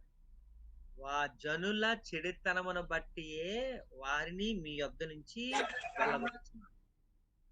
క్లియర్ గా కనబడుతుంది. వారు మారు మనసు ఎక్కడ పొందలేదు. 430 సంవత్సరాలు వెయిట్ చేశాడు ఆయన. 430 years. ఎక్కడ వారి జనరేషన్ మారలే. అలాగని దేవుడు తను కనపరుచుకోలేదంటే దేవుని కార్యాలు స్పష్టంగా విన్నారు. విన్నారు అని చెప్పడానికి గల కారణం ఏంటంటే ఆమె కనాను పట్టణస్థురాలు. ఎవరు? యెహోషువ గ్రంథం మనం చదివితే 2వ అధ్యాయంలో ఎవరు? ఒక స్త్రీ, నీతిమంతురాలు. ఆమె నీతిమంతురాలు లిస్టులోకి చేర్చబడింది. ఆమె వేశ్య. అప్పుడు రాహబు ఆమె అంటున్న మాట, మీ దేవుడు ఆకాశమందును దేవుడే భూమి యందును దేవుడే అన్నదే. ఆమె అన్నది కనాను పట్టణస్థురాలు. ఆమె ఆకాశమందును దేవుడే భూమి యందును దేవుడే. ఆమెకి ఎలా తెలిసింది? దేవుడు చేసిన కార్యాలని అప్పటి నుంచి వింటుంది ఆమె. వాళ్ళ జనరేషన్స్ వింటున్నారు. కాబట్టి దేవుడు ఆయుష్ను ఎందుకు అనుగ్రహిస్తున్నాడంటే, ఇన్ని సంవత్సరాలు ఎందుకు ఇస్తున్నాడంటే, ఎందుకు నీకు ఒప్పుకుపడుతున్నాడంటే నువ్వు ఎక్కడైనా మార్పు చెందుతావేమో. మనం మన జీవితాల్లో ఒక్కొక్కసారి ఎలాగంటేనండి, ఎలా బలపరుచుకుంటామంటే మనం మనిషి అన్న తర్వాత వీక్నెస్లు ఉంటాయి కదండి. ఏదో వీక్నెస్ ఉంటది కదండి, మరి తప్పదండి అనేవాళ్ళు ఉన్నారండి. ఏంటి అంటే దాని అర్థం ఏంటి? పాపం చేయమని తను బలపరుచుకోవడమా? వీక్నెస్లు ఉంటాయని చెప్పి. ఒక ఆమె అంటది నాతోటి, చిన్న చిన్న తప్పులు చేసినా దేవుడు క్షమించేస్తాలే, పర్లేదు, ఏం పర్వాలేదు, ఆయన కరుణామయుడు, మనం చేస్తూ ఉంటే అలాగా ఆయన మనల్ని కరుణించేస్తూ ఉంటాడు అనేటువంటి ఒక భావన కూడా కొంతమందికి. అసలు అది కాదు మారు మనసు అంటే ఈ మనిషి వీక్నెస్ అని చెప్పి తను బలపరుచుకోవడం పాపం చేయడానికి. అందుకనే మన జీవితం మనమేటో మనకు తెలుస్తుంది కనుక ప్రతి వ్యక్తికి ఆ వ్యక్తి కంటే ఇంకొక ఎవరికి ఎక్కువగా తెలియదండి. ఫస్ట్ దేవునికి నీవంటే ఏంటో నీకు తెలుస్తుంది అంతే. నీ గురించి 100% నీ భార్యకి కూడా తెలీదు. మాక్సిమం తెలుస్తుంది నీ గురించి ఏంటో భర్తకి భార్యకి. కానీ ఇక్కడ ఏంటంటే నీ గురించి నీకు 100% తెలుసు. నీవు ఎక్కడ వీక్ గా ఉన్నావో, ఏది మార్చుకోవాలో, ఏది చేంజ్ చేసుకోవాలో అది నీకు తెలుసు. కనుక దేవుడు నీకు ఆయుష్ని ఎందుకు ఇస్తున్నాడంటే ఆ ఒక్క పాయింట్ ఏదైనా ఉంటే దాన్ని క్లీన్ చేసుకోవాలని, అక్కడ మారు మనసు పొందాలని. ఒకవేళ ఇంకా నువ్వు బాప్తిసం పొందకపోతే దేవుడు నీకు ఆయుష్ని ఎందుకు ఇస్తున్నాడంటే ఆయన చెంతకు రావాలని, బాప్తిసం పొంది పాపాలు కడుక్కొని రావాలని. కనుక నినేవే పట్టణస్థులకు అవకాశం ఇచ్చాడు. ఎందుకంటే వారికి ఆయుష్ని అనుగ్రహించి ఒక అతను పంపాడు. వీళ్ళకైతే 430 సంవత్సరాలు వెయిట్ చేశాడు కానీ 430 సంవత్సరాలు వారు ఎక్కడ మారు మనసు పొందలే. అందుకోసం వాళ్ళందరినీ చెదరగొట్టి ఆ పట్టణాన్ని ఇజ్రాయేలీలకు అనుగ్రహించడం జరిగింది. కనుక వారి పాపంలో మీ నీతిని బట్టి కాదు, వారు పాపం చేస్తున్నారు కాబట్టి వారు చేసినటువంటి పాపాలు బట్టే వాళ్ళని వెలగొట్టాడు. అందుకని అంటున్నాడు వారి పాపము ఇంకను పరిపక్వము కాలేదు. అంటే ఎంతవరకు ఉపయోగపడతాడంటే అప్ టు ద మార్క్. ఇంక అక్కడి నుంచి అవదు. ఆయన చేతిలో పడిపోయామంటే ఇంక చాలు, ఇంకా అయిపోయినట్టే లెక్క. అంతవరకు నీకు దేవుడు ఆయుష్ను అనుగ్రహిస్తున్నాడంటే దాని అర్థం ఏంటంటే you have to change in every aspects, in everything, in every area. We should change. We should have to change our self. ఇది చాలా ఇంపార్టెంట్. సో ఇది రెండవది. సెకండ్ పాయింట్, ఎందుకు దేవుడు మనకి ఆయుష్ను అనుగ్రహిస్తున్నారు? నేను 2 విషయాలు చెప్పాను. మొదటి విషయము ఏమిటనంటే మన జీవితంలో ప్రతిరోజు మహిమ పరుస్తూనే ఉండాలి. మహిమ పరచని దినం అంటూ ఉండకూడదు. కొంతమందికి ఆదివారం మాత్రమే ఆయన మహిమపరచమనుకునేటువంటి వాళ్ళు ఉన్నారు. Not at all. First thing, నాకు ఆయుష్ని ఎందుకు అనుగ్రహిస్తానంటే నేను ఆయన మహిమపరచడానికి. నంబర్ 2, దేవుడు నాకు ఆయుష్ని ఎందుకు అనుగ్రహిస్తున్నాడంటే నా జీవితంలో ఇంకేమైనా మార్పు చేసుకోవాల్సి అంటే అది మార్పు చేసుకోవాలి. నా జీవితంలో ఇంకేమైనా చేంజ్ చేసుకోవాలంటే చేంజ్ చేసుకోవాలి. సర్టెన్ పాయింట్ ఇంకా నాకు వీక్నెస్ ఉంది అంటే అది తీసివేసుకోవాలి. లేదా ఇంకా నేను బాప్తిసం పొందలేదంటే బాప్తిసం తీసుకోవడానికి సిద్ధపడాలి. ఇంకా లేదు, ఇంకా ఎదగాలి అని అంటే, ఇంకా ఎదగవలసి ఉంది అని అంటే దానికోసమే నీకు దేవుడు ఆయుష్ను అనుగ్రహిస్తున్నాడు. ఆ ఎదగడానికి ఇంకా ఇప్పుడు సరిపోతుందంటే నాట్ అట్ ఆల్. ఇంకా క్రీస్తునకు కలిగిన సమానమైన సంపూర్ణతకు ఎదుగు వరకు 4:11 ఎఫెసీయులకు రాసిన పత్రిక. ఆ ఎదగడానికి దేవుడు నీకు ఆయుష్ను అనుగ్రహిస్తున్నాడు. సో సెకండ్ పాయింట్ మీకు చెప్పాలి. నంబర్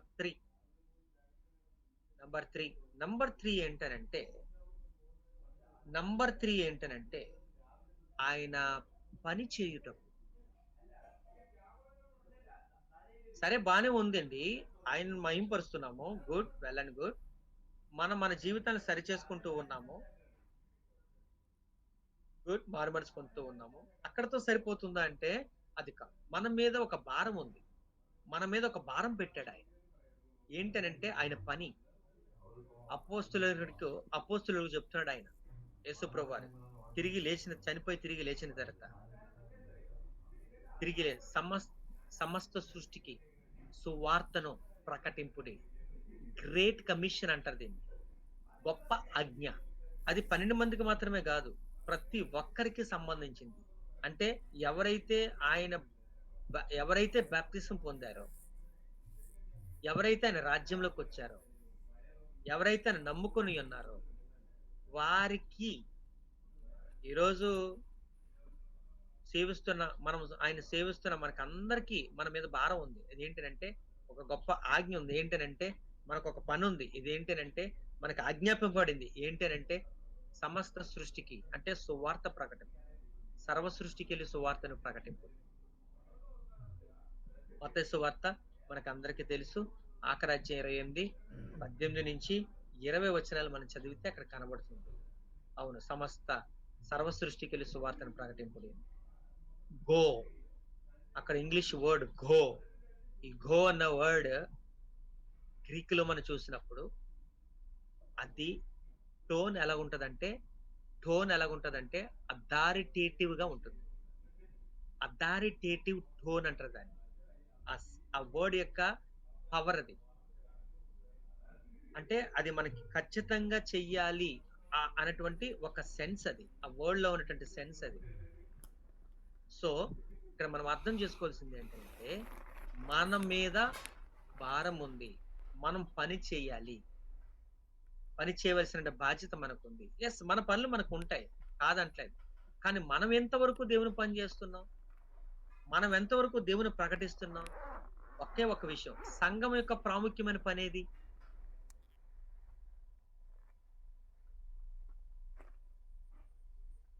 సంఘం కూడుకుంటున్నాం మనం. సంఘం అంటే మనమే. సంఘం యొక్క ప్రాముఖ్యమైన పని ఏది? వాక్యం ఏం చెప్తుంది? సంఘం యొక్క ప్రాముఖ్యమైన పని సువార్త ప్రకటింపడం. ఫస్ట్ పని. 3 పనులు ఉన్నాయి. 3 పనుల్లో మొట్టమొదటి పని ఏంటంటే సువార్త చేయడం. మరి సంఘం పనే సువార్త పని అయితే, మొట్టమొదటి పని అయితే, ఆ సంఘంలో ఉంటున్న నేను ఏం చేస్తున్నాను పని? నా వంతు ఏం చేస్తున్నాను పని? నా వంతు నేను ఎవరికి చెప్పగలుగుతున్నాను దేవుని గురించి? ఏ రూపాన్ని నేను చేయగలుగుతున్నాను దేవుని పని? ఉదయం లేచిన తగ్గించి రాత్రి పడుకునే వరకు నేను నా బిడ్డలు ఆస్తిని ఎలా సమకూర్చుకోవాలా, పిల్లల్ని ఎలా చూసుకోవాలా, భార్యని ఎలా పెంచుకోవాలా, దట్స్ ఆల్. తర్వాత జనరేషన్కి ఏమైనా మిగల్చాలా, ఏం మిగల్చాలి, ఎంత మిగల్చాలి?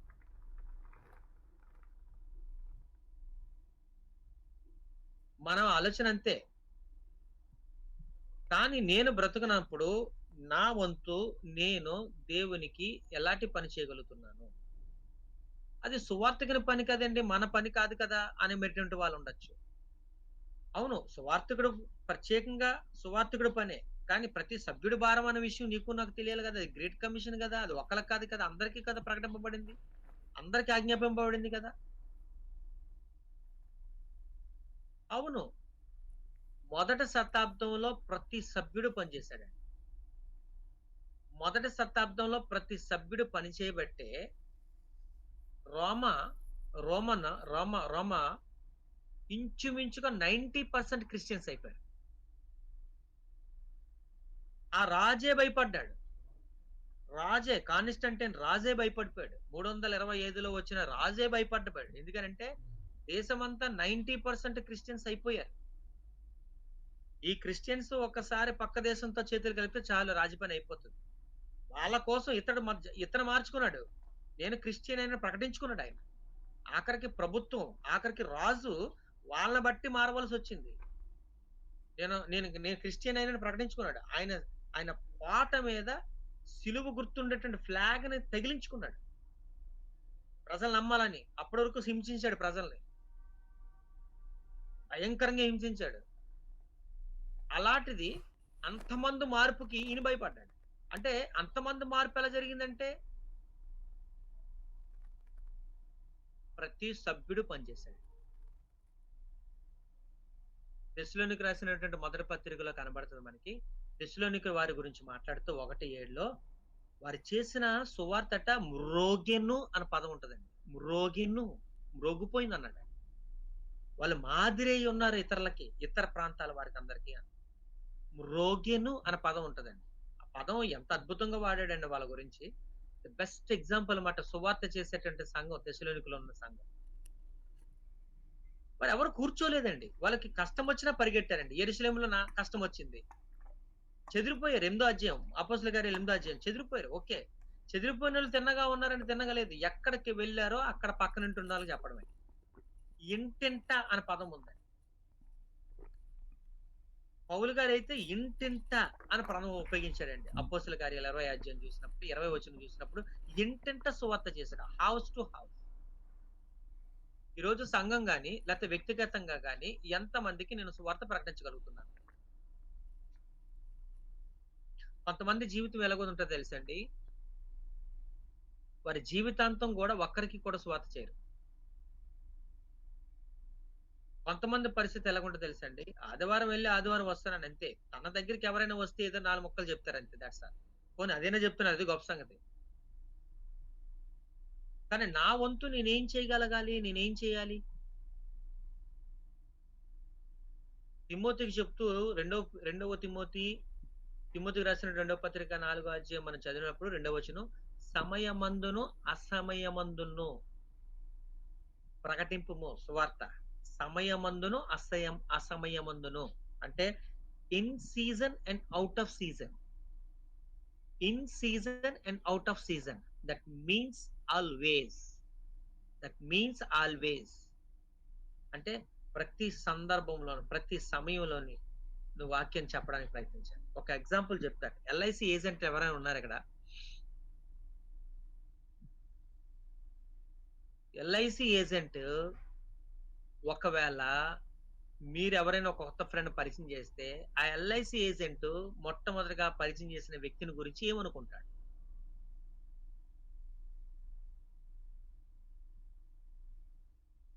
ఇప్పుడు ఈయనకి నేనే ఏమైనా పాలసీలు ఉదయకాలం ఉన్నాయా లేదా? ఎలాగ ఇతనితో పాలసీ కట్టించాలని చూస్తాడండి. കിളിയേ കിളിയേ മണിമണിമേഘത്തോപ്പിൽ ഒരു മലർന്നുള്ള సిగ్గా ఏమని అనుకుంటారని భయమా? ఏమని అనుకుంటారు అని భయం అయితే, సిగ్గు అయితే మొదటి శతాబ్దంలో అంతమంది ఎలా పని చేయగలుగుతారు? వాళ్ళ ప్రాణాల మీదకి వచ్చినా వదలలేదు వాళ్ళు. ఈ రోజు కొన్ని ప్రాంతాలకైతే వెళ్ళొద్దారండి, భయపడుతున్నారు. వాస్తవానికి ఉన్న పరిస్థితులు అలాగే ఉన్నాయనుకోండి. ఇప్పుడున్న పరిస్థితి భయంకరంగా ఉంది. అలాగని మనం వెళ్ళకుండా ఉంటామా? ఎంతకాలం చేతులు కొచ్చుకుని కూర్చుంటాం? ఒకవేళ మొదటి శతాబ్దంలో ఇంతకంటే శ్రమ, భయంకరమైన శ్రమ, స్తంభాలకి మనుషులు కట్టి తారు పూసేసి కాల్చి స్తంభాలన్నిటికీ ఆ గ్రౌండ్ మధ్యలో ఆ వెలుగులో గుర్రాల పోటీలు ఆడుకునేవారు వాళ్ళు. ప్రాణాలు ఇచ్చేశారు. ప్రకటన గ్రంథం చదివితే అర్థమవుతుంది అది. అసలు ప్రకటన గ్రంథాలకు రాయడానికి గల కారణం దాని దృష్టిలో పెట్టుకొని మొదటి శతాబ్దాలు అంతకంటే హింస ఉంది ఇక్కడ. అంటే వాళ్ళకి భయపడి మన ఇంట్లో కూర్చోవాల్సిన పని లేదండి. వెళ్ళాలి, చెయ్యాలి ఏదో ఒకటి. కనీసం పాంప్లెంట్ అయినా చేత్తో పట్టుకోవాలి. మన బైక్ లో పాంప్లెంట్లు ఉండాలి. మేము ఒరిస్సాలో కూడా ఒరిస్సా లాంగ్వేజ్ లో పాంప్లెంట్లు కొట్టించామండి. మేము ప్రతి నెల 3వ మంగళవారము ఒక ప్రోగ్రామ్ కండక్ట్ చేసాం, హౌస్ టు హౌస్. అంటే ఇంచుమించుగా 4-5 ప్రాంతాల నుంచి ఇంచుమించుగా ఒక 100 మంది వెళ్ళిపోయి ఆ ఏరియాస్ ని 10 చెప్పిన గ్రూపులు చెప్పిన 10 ప్రతి ఏరియాకి పంపి ఒక్క రోజు ఒక గ్రూపు 100 కాంటాక్ట్స్ తీసుకురావాలండి. 10 ఒక 100 కుటుంబాలు కలవాలండి. అది ఏం 10 కుటుంబాలు 10 గ్రూపులు అంటే ఒక గ్రూపుకు 10 మంది ఉంటారండి. 10 మందిని పెడతాం. 10లోని కూడా 5 సిస్టర్స్ ఉంటారు, 5 బ్రదర్స్ ఉంటారండి. ఒక గ్రూప్ ను ఒక ఏరియా పంపుతామండి. అంటే ఒక గ్రూప్ 100 మందిని టచ్ చేయాలి. ఆ రోజు 100 మంది టచ్ చేస్తే ఒక 10 కాంటాక్ట్లు వస్తాయండి మాకు. అంటే 10 గ్రూపులు అంటే 10 10లు 100. ఆ 100 మంది అంటే మనకు 10 గ్రూపులు అంటే 1000 మందిని ఆ రోజు టచ్ చేస్తామండి. కానీ ఒక గ్రూప్ నుంచి మాకు ఒక కనీసం 10 కాంటాక్ట్స్ వస్తాయండి. అంటే 100 కాంటాక్ట్స్ వస్తాయండి. ఈ 100 కాంటాక్ట్స్ ని మేము అక్కడ ఉన్న ప్రీచర్కి ఇచ్చి మీరు ఫాలో అప్ అవ్వండి అని చెప్తామండి. ఇది ప్రతి 3వ మంగళవారం చేసే ప్రోగ్రాం హౌస్ టు హౌస్ అని. ఎందుకంటే ఇది పురుకొలుపుకోవాలి. ఇది మన పని. మీరు దూర ప్రాంతంలో ఉంటున్నారు, దేవుడు అక్కడ మీకు అవకాశం ఇస్తున్నాడు, మాకు ఇక్కడ అవకాశం ఇస్తున్నాడు. మీ దేవుడు అందుకనే మిమ్మల్ని అక్కడ పంపాడేమో. చెరుకు తోటలో రోజు దుబాయ్ లో ముస్లిమ్స్ కంట్రీలో 100 మంది ఉన్నారా స్థానిక సంఘం అంటే మామూలు విషయం కాదు. అంటే ముస్లింగా కన్వర్ట్ చేయలేము అనుకోండి. ఒకళ్ళు చేస్తే ఆలేమంటారు అన్నట్టు భయం. కానీ మనకి లాంగ్వేజ్ వస్తే మాత్రం మనోళ్ళు చాలా మంది ఎక్కడి నుంచి వస్తుంటారు, చాలా ప్రాంతాల నుంచి వస్తుంటారు, అన్యులు వస్తూ ఉంటారు. అక్కడ కూడా చేయొచ్చు. గొప్ప సంగతి ఏంటంటే ఆ ప్రాంతంలో ఆరాధన చేయడానికి ఒక గొప్ప అవకాశం ఇవ్వడం గొప్ప సంగతి ఆ గవర్నమెంట్. కానీ ఒకటేంటంటే మనం ప్రత్యక్షంగా చేయొచ్చు, పరోక్షంగా చేయొచ్చు. ఈ 2 విషయాలు ఉన్నాయి. చెయ్యొచ్చు, సువార్తను చేయొచ్చు. కనుక నేను నా బ్రతుకున్నంత కాలము నేను సువార్త ఎలా పనిచేయాలి, బోధించుట యందు ఎలా జాగ్రత్త కలిగి ఉండాలి. అందుకని తిమోతి నువ్వు బోధించుట యందు జాగ్రత్తగా ఉండము. 1 తిమోతి 4వ అధ్యాయం 13వ వచనంలో మనకు కనబడుతుంది. బోధించుట యందు జాగ్రత్తగా ఉండము. బోధించు, సువార్తికుని పని చెయ్యము అనే పదం ఉంటుంది. కనుక మన జీవితంలో మనం ఎంతవరకు సువార్తకు సహకరించగలుగుతున్నాము, సువార్త చేసే వరకు సహకరించగలుగుతున్నాము, లేకపోతే సువార్త మనంతట మనం ఎంత చేయగలుగుతున్నాము, సువార్తకు మన ద్వారా ఎంత ఖర్చు పెట్టగలుగుతున్నాము. అవునా? అవును. మొదటి శతాబ్దంలో వారు చిర ఆస్తులను అమ్మేసి ఎందుకు పెట్టినట్టు? అపోస్తులను పోషించడానికా? బర్నబా మొత్తం భూములన్నీ అమ్మి ఎందుకు తీసుకొచ్చి పెట్టాలి అక్కడ? ఆదరణ పుత్రుడు అని పేరు ఎందుకు పెట్టారు వాళ్ళు? సువార్త పని నిమిత్తం వాళ్ళు చేసినది. అందుకనండి సువార్త పనిని మనం అంటే ఎలాగ చేయగలుగుతున్నాము, దాని వేస్ ఉన్నాయి. సువార్తకు సంబంధించి సువార్త ఎలా చేయాలని చెప్పడానికి గురించి కొన్ని టెక్నిక్స్ ఉన్నాయి. సువార్తకు సంబంధించి నేను అమెరికా నుంచి ఒక బుక్ తెప్పించుకున్నానండి. అది చదివిన తర్వాత నాకు చాలా అర్థమయ్యాయి, చాలా విషయాలు. ఇలా కూడా సువార్త చేయొచ్చు అనేది. సువార్త చేయడానికి చాలా చాలా చాలా రకాలు ఉన్నాయండి. ఇన్ డిఫరెంట్ వేస్ లో మనం సువార్త చేయొచ్చు. మనం ఏది ఎంచుకోగలుగుతున్నాం, ఎలా చేయగలుగుతున్నాం. అసలు ఫస్ట్ మనకు ఉండవలసింది ఏంటంటే, ఫస్ట్ మనకి ఆ ఎంథ్యూజియాస్టిక్ నేచర్ అనేది ఫస్ట్ ఉండాలి. నేను నా ద్వారా ఒక్కళ్ళనైనా రక్షించాలి, ఒక్కరికైనా నా వాక్యం చెప్పాలి, నా ద్వారా ఒక్కరికైనా బాప్తిసం ఇప్పించాలి. ఆ ఎంథ్యూజియాజం ఉండాలండి, ఆసక్తి అనేది ఉండాలి మనకి. సో 11:30 అయ్యింది. నేనేం చెప్తున్నానంటే 3 విషయాలు ఈరోజు నేను మీతో మాట్లాడాను. ఒకటి, దేవుడు మనకు ఆయుష్ను ఎందుకు అనుగ్రహిస్తున్నాడు అంటే, నంబర్ 1 ఆయన మహిమ పరచుటకు. నంబర్ 2 మన జీవితాల్లో ఏమైనా మార్చుకోవాలంటే మార్చుకోవడానికి అవకాశం ఇస్తున్నాడు. నంబర్ 3 ఆయన పనిని చేయటం. ఫిలిప్పీయులకు రాసిన పత్రిక 2:21 మాట, ఎంతసేపును మీ కార్యములను చేస్తున్నారు, దేవుని కార్యములు మీరు చూడరు అని పదము. కనుక మన కార్యాలు దాంట్లో చూసుకోండి, కానీ అట్ ద సేమ్ టైం దేవుని కార్యాలు మనం ఏం చేయగలుగుతాం. ఇక్కడున్న కుటుంబాల్లో మీ బిడ్డలని కానీ ఒక్కొక్కరు ఒక సువార్తికని తయారు చేస్తే ఎలా ఉంటుంది ఒకసారి ఆలోచన చేయండి. యేసుప్రభువు వారు అంటున్నారు, కోత విస్తారము, పనివారు కొద్దిమంది. ఇప్పుడు నా బిడ్డను పనివానిగా చేస్తే ఎలా ఉంటుంది ఒకసారి ఆలోచించాను.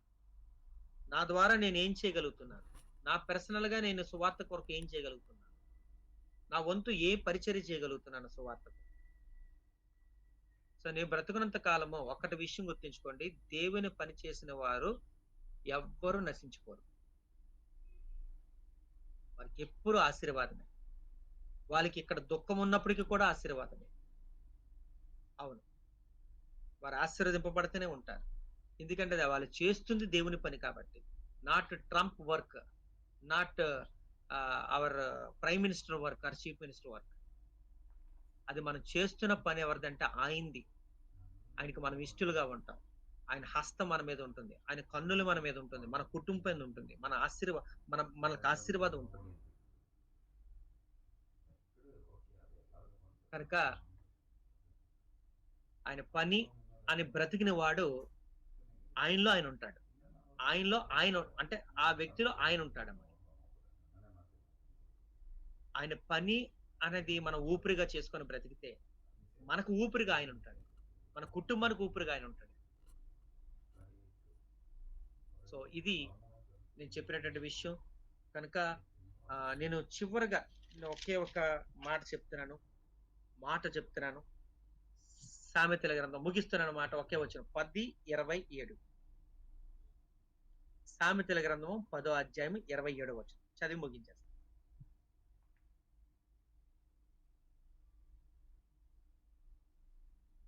10:27 ఎవరైనా చదవండి.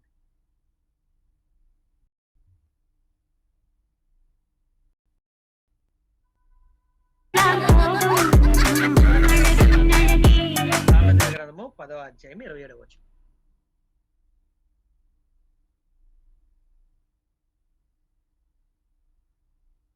Oh my God. యెహోవా యందు భయభక్తులు కలిగి ఉండుట దీర్ఘాయువునకు కారణము. చాలండి. భక్తిహీనుల ఆయుష్ తక్కువైపోవును.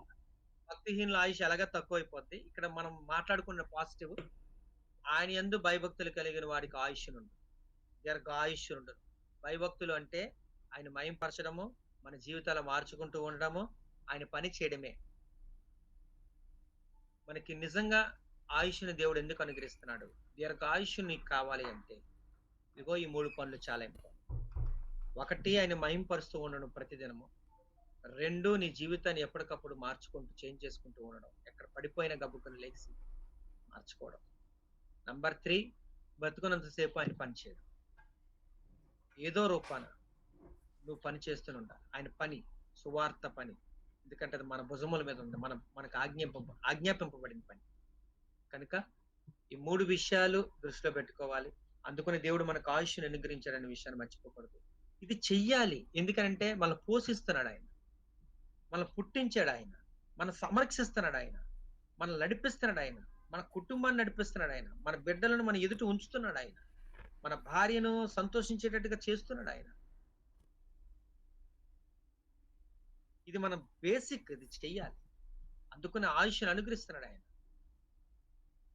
కనుక మహిమపరచడం, మారు మనసు పొందడం, స్వార్థ పని చేయడం.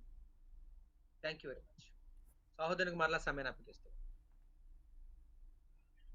చక్కగా విన్న మీ అందరికీ నా హృదయపూర్వక వందనాలు. చాలా సంతోషం బ్రదర్, చాలా చక్కని విషయాలు తెలియజేశారు. దేవాది దేవుడు నరునికి ఎందుకు ఆయుష్ కాలం ఇస్తూ ఉన్నాడు అనే టాపిక్ మీద నాకు అర్థమయ్యే రీతిలో చాలా చక్కగా 3 విషయాలను తెలియజేస్తూ చక్కని విషయాలు తెలియజేసినటువంటి సహోదరులు ప్రసన్న కుమార్ గారికి దుబాయ్ క్రీస్తు సంఘం తరపున నా హృదయపూర్వక వందనాలు తెలియజేస్తా ఉన్నాను. ఉదయ్ గారు హ్యాండ్ రైజ్ చేశారు, ఏదైనా విషయం ఉంటే తెలియజేయాలని సహోదరులకు సమయాన్ని ఇస్తూ ఉన్నాను. ఉదయ్ గారు ఉన్నారన్నమాట. ఉదయ్ గారు వందనాలండి. నాది మైక్ అన్మ్యూట్ అవ్వలేదండి. అందరికీ వందనాలండి. వందనాలండి. సహోదరులు ప్రసన్న గారు చాలా చక్కటి విషయాలు తెలియజేశారు. దుబాయ్ ప్రాంతంలో ఉన్నటువంటి మీరందరూ కూడా ఎలాగా దేవుని పని చేయాలనే విషయాన్ని ఒకసారి మీరు బాగా ప్రణాళికాబద్ధంగా ఆలోచించుకుని ఈ సేవ పరిచయను ముందుకు తీసుకెళ్లాలని చెప్పేసి ప్రేమపూర్వకంగా తెలియచేద్దామని హ్యాండ్ రైజ్ చేశాను. చాలా సంతోషం బ్రదర్. ఓకే అండి. స్థానిక సంఘ సువార్థికులు జె విక్టర్ గారు ఉన్నారు, అదే విధంగా ఎన్ సురేష్ గారు ఉన్నారు. వారు ఏమైనా విషయాలు తెలియజేసిన తర్వాత ముగింపు ప్రార్థనగా బెంగళూరు స్థానిక సంఘం కేఆర్ పురం నుంచి ఐజాక్ గారు ముగింపు ప్రార్థనతో మనం క్లాసును ముగించుకుందాం. సహోదరులు మొదటిగా స్థానిక సంఘ సువార్థికులు జె విక్టర్ గారు. సహోదరులందరూ కూడా హృదయపూర్వక వందనాలండి. ఈరోజు గూగుల్ మీట్ లో విచ్చేసిన సహోదరులందరూ కూడా హృదయపూర్వక వందనాలు. అదే విధంగా ఇంతవరకు కూడా చక్కటి విషయాలతో హెచ్చరించి దేవుని యొక్క పనిని జ్ఞాపకం చేసిన సహోదరులు ప్రసన్న కుమార్ గారికి దుబాయ్ క్రీస్తు సంఘం తరఫున హృదయపూర్వక వందనాలు తెలియజేసుకుంటున్నాను. మా యొక్క పరిచర్య నిమిత్తం ప్రార్థన చేయండి. అదే విధంగా మీరు చేస్తున్న పరిచర్యను మాకు తెలియజేసి ఉన్నారు. మీ కొరకు మీ పరిచర్య నిమిత్తం మేము ఎప్పుడు కూడా ప్రార్థన చేస్తూ ఉంటాము. అదే విధంగా దేవుని పనిని ఎట్టి విధంగా చేయాలి అనే విషయాన్ని మాకు జ్ఞాపకం చేశారు. ఆయన యొక్క దేవుడు ఆయుష్ మనకి ఎందుకు పొడిగిస్తున్నారు అనే విషయాల మీద చక్కటి లేఖనాలతో మమ్మల్ని అందరినీ హెచ్చరించారు. అదేవిధంగా ఇంకా రక్షణ లేని వారికి కూడా వాక్యం ద్వారా మరొకసారి హెచ్చరించారు. టోటల్గా ఇచ్చిన హెచ్చరికల మాటలను బట్టి దుబాయ్ సంఘం తరపున మరొకసారి హృదయపూర్వక వందనాలు ప్రసన్న కుమార్ గారికి తెలియజేసుకుంటున్నాను. వందనాలండి. సహోదరులు అందరూ కూడా యేసుక్రీస్తు వందనాలు తెలియజేసుకుంటున్నానండి. చాలా మంది స్పీకర్స్ అలాగే విశ్వాసులు అందరూ కూడా ఇందులో జాయిన్ అవ్వడం జరిగింది. అందరికి కూడా ప్రత్యేకంగా నేను తెలియజేసుకుంటున్నాను. అలాగే సహోదరులు ప్రసన్న కుమార్ గారు కూడా మా దుబాయ్ స్థానిక సంఘం జరిపి ప్రత్యేక వందనం తెలియజేసుకున్నానండి. ఎంతో చక్కటి విలువైన మాటలు, అంటే నరుని ఆయుష్కాలము యొక్క పరమార్థం మాకు చక్కటి లేఖనాల ద్వారా మమ్మల్ని బలపరిచిన రీతిని బట్టి, హెచ్చరించిన రీతిని బట్టి మరొకసారి ప్రత్యేక వందనాలు తెలియజేసుకుంటున్నాం. అలాగే మా పరిచయ నిమిత్తం ప్రార్థన చేయండి. దేశం కాని దేశంలో ఉన్నాం, భాష కాని భాష, కాబట్టి ఇక్కడ దేవుడు ఎంతో మాకు సహాయం చేస్తూ ఉన్నాడు. ప్రతి విషయంలో కూడా కార్యక్రమాలు, అలాగే ప్రతి పరిచయ సంఘ పరిచయ విషయంలో అందరి బట్టి క్రీస్తు నామములో కృతజ్ఞతలు చెల్లించుకున్నాను పరమ తండ్రికి. అలాగే చక్కటి రీతిలో ఇలాగా మరి మీరు మమ్మల్ని హెచ్చరించారు. అనేక మంది స్థానిక సంఘ వార్తకులు కూడా పరిచయం అయిన దాన్ని బట్టి కూడా ప్రత్యేక మనం తెలియజేస్తున్నాను అందరికీ. అలాగే మీరు చేస్తున్న పరిచయం కూడా మాకు తెలియజేశారు కాబట్టి దాన్ని మేము ప్రార్థన చేస్తాం. అదే రీతిగా మేము కూడా ఎప్పటికప్పుడు అనేక విషయాలు మేము పాల్గొంటూ మీకు సపోర్ట్ గా మేము ఎల్లప్పుడూ ఉంటామని విషయాలు తెలియజేసుకుంటున్నాను. అందరికీ మరొకసారి thank you very much. Thank you. వందనాలు బ్రదర్, వందనాలండి. చాలా సంతోషం బ్రదర్. సహోదరులు ఐజా గారు, వందనాలు బ్రదర్. వందనాలు బ్రదర్, వందనాలు. మరలా బుధవారం ఇదే ప్లాట్ఫామ్ పై మరొక సువార్తికుని యొక్క మాటల ద్వారా మనందరము కూడా ఆత్మీయతలో బలపడదాం. ఇదే సమయానికండి. ప్రభు చిత్తం అయితే బిషప్ గారితో మాట్లాడి ఉన్నాం. బిషప్ గారు కనుక సమయాన్ని కనుక ఇవ్వగలిగితే బిషప్ గారితో క్లాసు చెప్పించుకుందాం మరలా బుధవారం. అందరూ కూడా సిద్ధపాటు కలిగి అందరూ కూడా సమయానికి హాజరు కావాలని ప్రేమతో తెలియజేస్తూ ఉన్నాను. అందరికీ వందనాలు. ముగింపు ప్రార్థన చేయవలసిందిగా ఐజాక్ అన్నయ్య గారికి సమయాన్ని అప్పగిస్తూ ఉన్నాను. ఈ అవకాశం ఇచ్చినటువంటి అధ్యక్షుల వారికి ప్రత్యేకమైనటువంటి వందనములు తెలియజేస్తుంటున్నాము. అదేవిధంగా పెద్దలు, ఆత్మీయులు, సువార్థికులు ఉదయన్న గారికి మరియు వారి కుటుంబానికి, మరి ఇప్పటిదాకా చక్కటి సందేశాలు బోధించినటువంటి సువార్థికులైనటువంటి ప్రసన్న కుమార్ గారికి కూడా మా ప్రత్యేకమైన వందనాలు. అదేవిధంగా ఈ గ్రూప్లో ఉంటున్నటువంటి ప్రతి వారికి కూడా ప్రత్యేకమైన వందనాలు తెలియజేసుకుంటూ చివరగా మనం ప్రార్థన చేసుకుందాం. అందరూ కళ్ళు మూసుకుని ప్రార్థనలో ఏకీభించినట్లయితే మనం ప్రార్థన చేసుకుందాం. మమ్మల్ని మిక్కిలిగా ప్రేమించినటువంటి మా ప్రియ పరలోకపు తండ్రి, ఈ యొక్క రాత్రికాల సమయంలో మీ పాద సన్నిధికి వస్తూ ఉంటున్నాం తండ్రి. ఇదిగో గడిచిన దినములంతయు, గడిచిన కాలమంతయు సజీవ లెక్కలో ఉంచి తండ్రి, ఇదిగో తండ్రి ఎక్కడో పుట్టి ఎక్కడో పెరిగినటువంటి మమ్మల్ని అందరిని కూడా తండ్రి మీ కుమారుని యొక్క నా తండ్రి క్రీస్తు యొక్క స్వారూప్యాన్ని బట్టి మమ్మల్ని ఎదిగింప చేయుచున్న విధానాన్ని బట్టి మీకు స్తుతులు స్తోత్రములు తెలియజేస్తుంటున్నాం. ఇదిగో నా తండ్రి ఇప్పటిదాకా అనేకమైనటువంటి విషయాలు మేము విని ఉంటున్నాం తండ్రి. ఇదిగో మనుషులు ఎందుకు దేవుడు ఆవిష్ను అనేది పొడిగిస్తున్నాడు. నిజము తండ్రి, యెషయా గ్రంథంలో మీరు రాయించినటువంటి విధంగా తండ్రి మిమ్మల్ని మహిమపరచుటకు మీ మహిమ నిమిత్తం తండ్రి మేమందరం కూడా సృజించబడ్డామని చాలా చక్కటి విషయాలు తండ్రి మేము విని ఉన్నాము తండ్రి. ఇదిగో నా తండ్రి మేమందరం కూడా ఈ వాక్యం ఉన్నటువంటి బిడ్డలు తండ్రి మేమందరం తండ్రి మా ఆశను మీరు ఎందుకు పొడిగిస్తున్నారంటే మరి ముఖ్యంగా నా తండ్రి సువార్తను ప్రకటించుటకు నా తండ్రి అనేది ఇంకను నా తండ్రి అనేకమైనటువంటి విషయాలు మేము నేర్చుకుని ఉన్నాం తండ్రి. ఇదిగో తండ్రి మొదటి శతాబ్దంలో కూడా నా తండ్రి అనేక మంది నా తండ్రి చక్కగా వాళ్ళు సువార్తను ప్రకటించిన తండ్రి వాళ్ళ ఆవిష్ను ముందుకు కొనసాగించారు. ఆ అవకాశాన్ని ఈ దినాన ఇప్పట్లో మాకు కూడా కల్పించారు తండ్రి. మీకు స్తుతులు స్తోత్రములు తెలియజేస్తుంటున్నాం తండ్రి. చెప్పినటువంటి విషయాలు తండ్రి మా వినికిల్లో మేము మా హృదయాలలో ఉంచుకొని ఆ మాటల ప్రకారంగా మా ఆత్మీయ జీవితాన్ని ప్రతిదినము మేము దిద్దుకోగలుగుటకు మీ కృప చూపండి. మీరు తోడుగా ఉండి నడిపించమని వేడుకుంటున్నాం. ఇదిగో నా తండ్రి ఇండియా ప్రాంతం నుంచి ఇదిగో దేశంగా ఉన్నటువంటి దేశానికి వెళ్ళిన తండ్రి ఇదిగో ఎంతో ఆసక్తిగా ఇదిగో తండ్రి వాళ్ళ పనిలో ఉండాల్సినటువంటి తండ్రి బిడ్డలు అయినా కానీ తండ్రి వాళ్ళ సమయాన్ని కేటాయించి తండ్రి అనేక మందికి ఈ సత్యమైనటువంటి వాక్యాన్ని వినిపిస్తున్నటువంటి బిడ్డలు వాళ్ళ కుటుంబాలని మీరు దీవించి ఆశీర్వదించండి తండ్రి.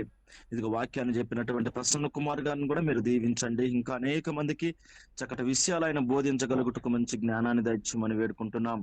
ఇదిగో తండ్రి గ్రూప్ లో ఉంటున్నటువంటి ప్రతి వారిని మీరు దీవించండి, వాళ్ళ కుటుంబాలను దీవించండి. మరి ముఖ్యంగా సంతానమైనటువంటి వారి నిమిత్తం ప్రార్థిస్తున్నాం తండ్రి. చక్కటి గర్భఫలాలు మీరు దయచేయమని వేడుకుంటున్నాం. ఇదిగో తండ్రి ఇంకా బాప్తిస్మం పొందకుండా ఇదిగో రక్షణ లేనటువంటి బిడ్డల నిమిత్తం ప్రార్థిస్తున్నాం తండ్రి. వాడు కూడా రక్షణను పొందగలుగుటకు, రక్షణలో కొనసాగలుగుటకు నా తండ్రి మీ కృప చూపమని వేడుకుంటున్నాం తండ్రి. ఇదిగో మరలా బుధవారం దినాన తండ్రి మేమందరం కూడా మరలా మేము ఈ విధంగా కలుసుకోగలుగుటకు మీ కృప చూపమని వేడుకుంటూ, అంతవరకు మీ కాపుదల, మీ భద్రత, మీ సహాయత నుంచి నడిపించమని ఇదిగో తలలో ఉంచిన తండ్రి ప్రార్థనలు విడికిస్తున్నటువంటి బిడ్డలందరినీ మీరు దీవించి ఆశీర్వదించండి. ఇదిగో దేశంగా ఉన్నటువంటి దేశం వెళ్ళి తండ్రి మీ పని చేస్తున్నటువంటి బిడ్డలను కూడా మీరు దీవించి ఆశీర్వదించమని, మరి ముఖ్యంగా ఈ రోజు వర్తమానాన్ని అందించినటువంటి ప్రసన్న కుమార్ గారిని, వారి కుటుంబాన్ని, స్థానిక సంఘాన్ని మీరు దీవించి ఆశీర్వదించమని యేసు పరిశుద్ధ నామంలో ఈ ప్రార్థన మనవులు అడుగుచున్నాము తండ్రి. ఆమేన్. అందరికి వందనాలండి.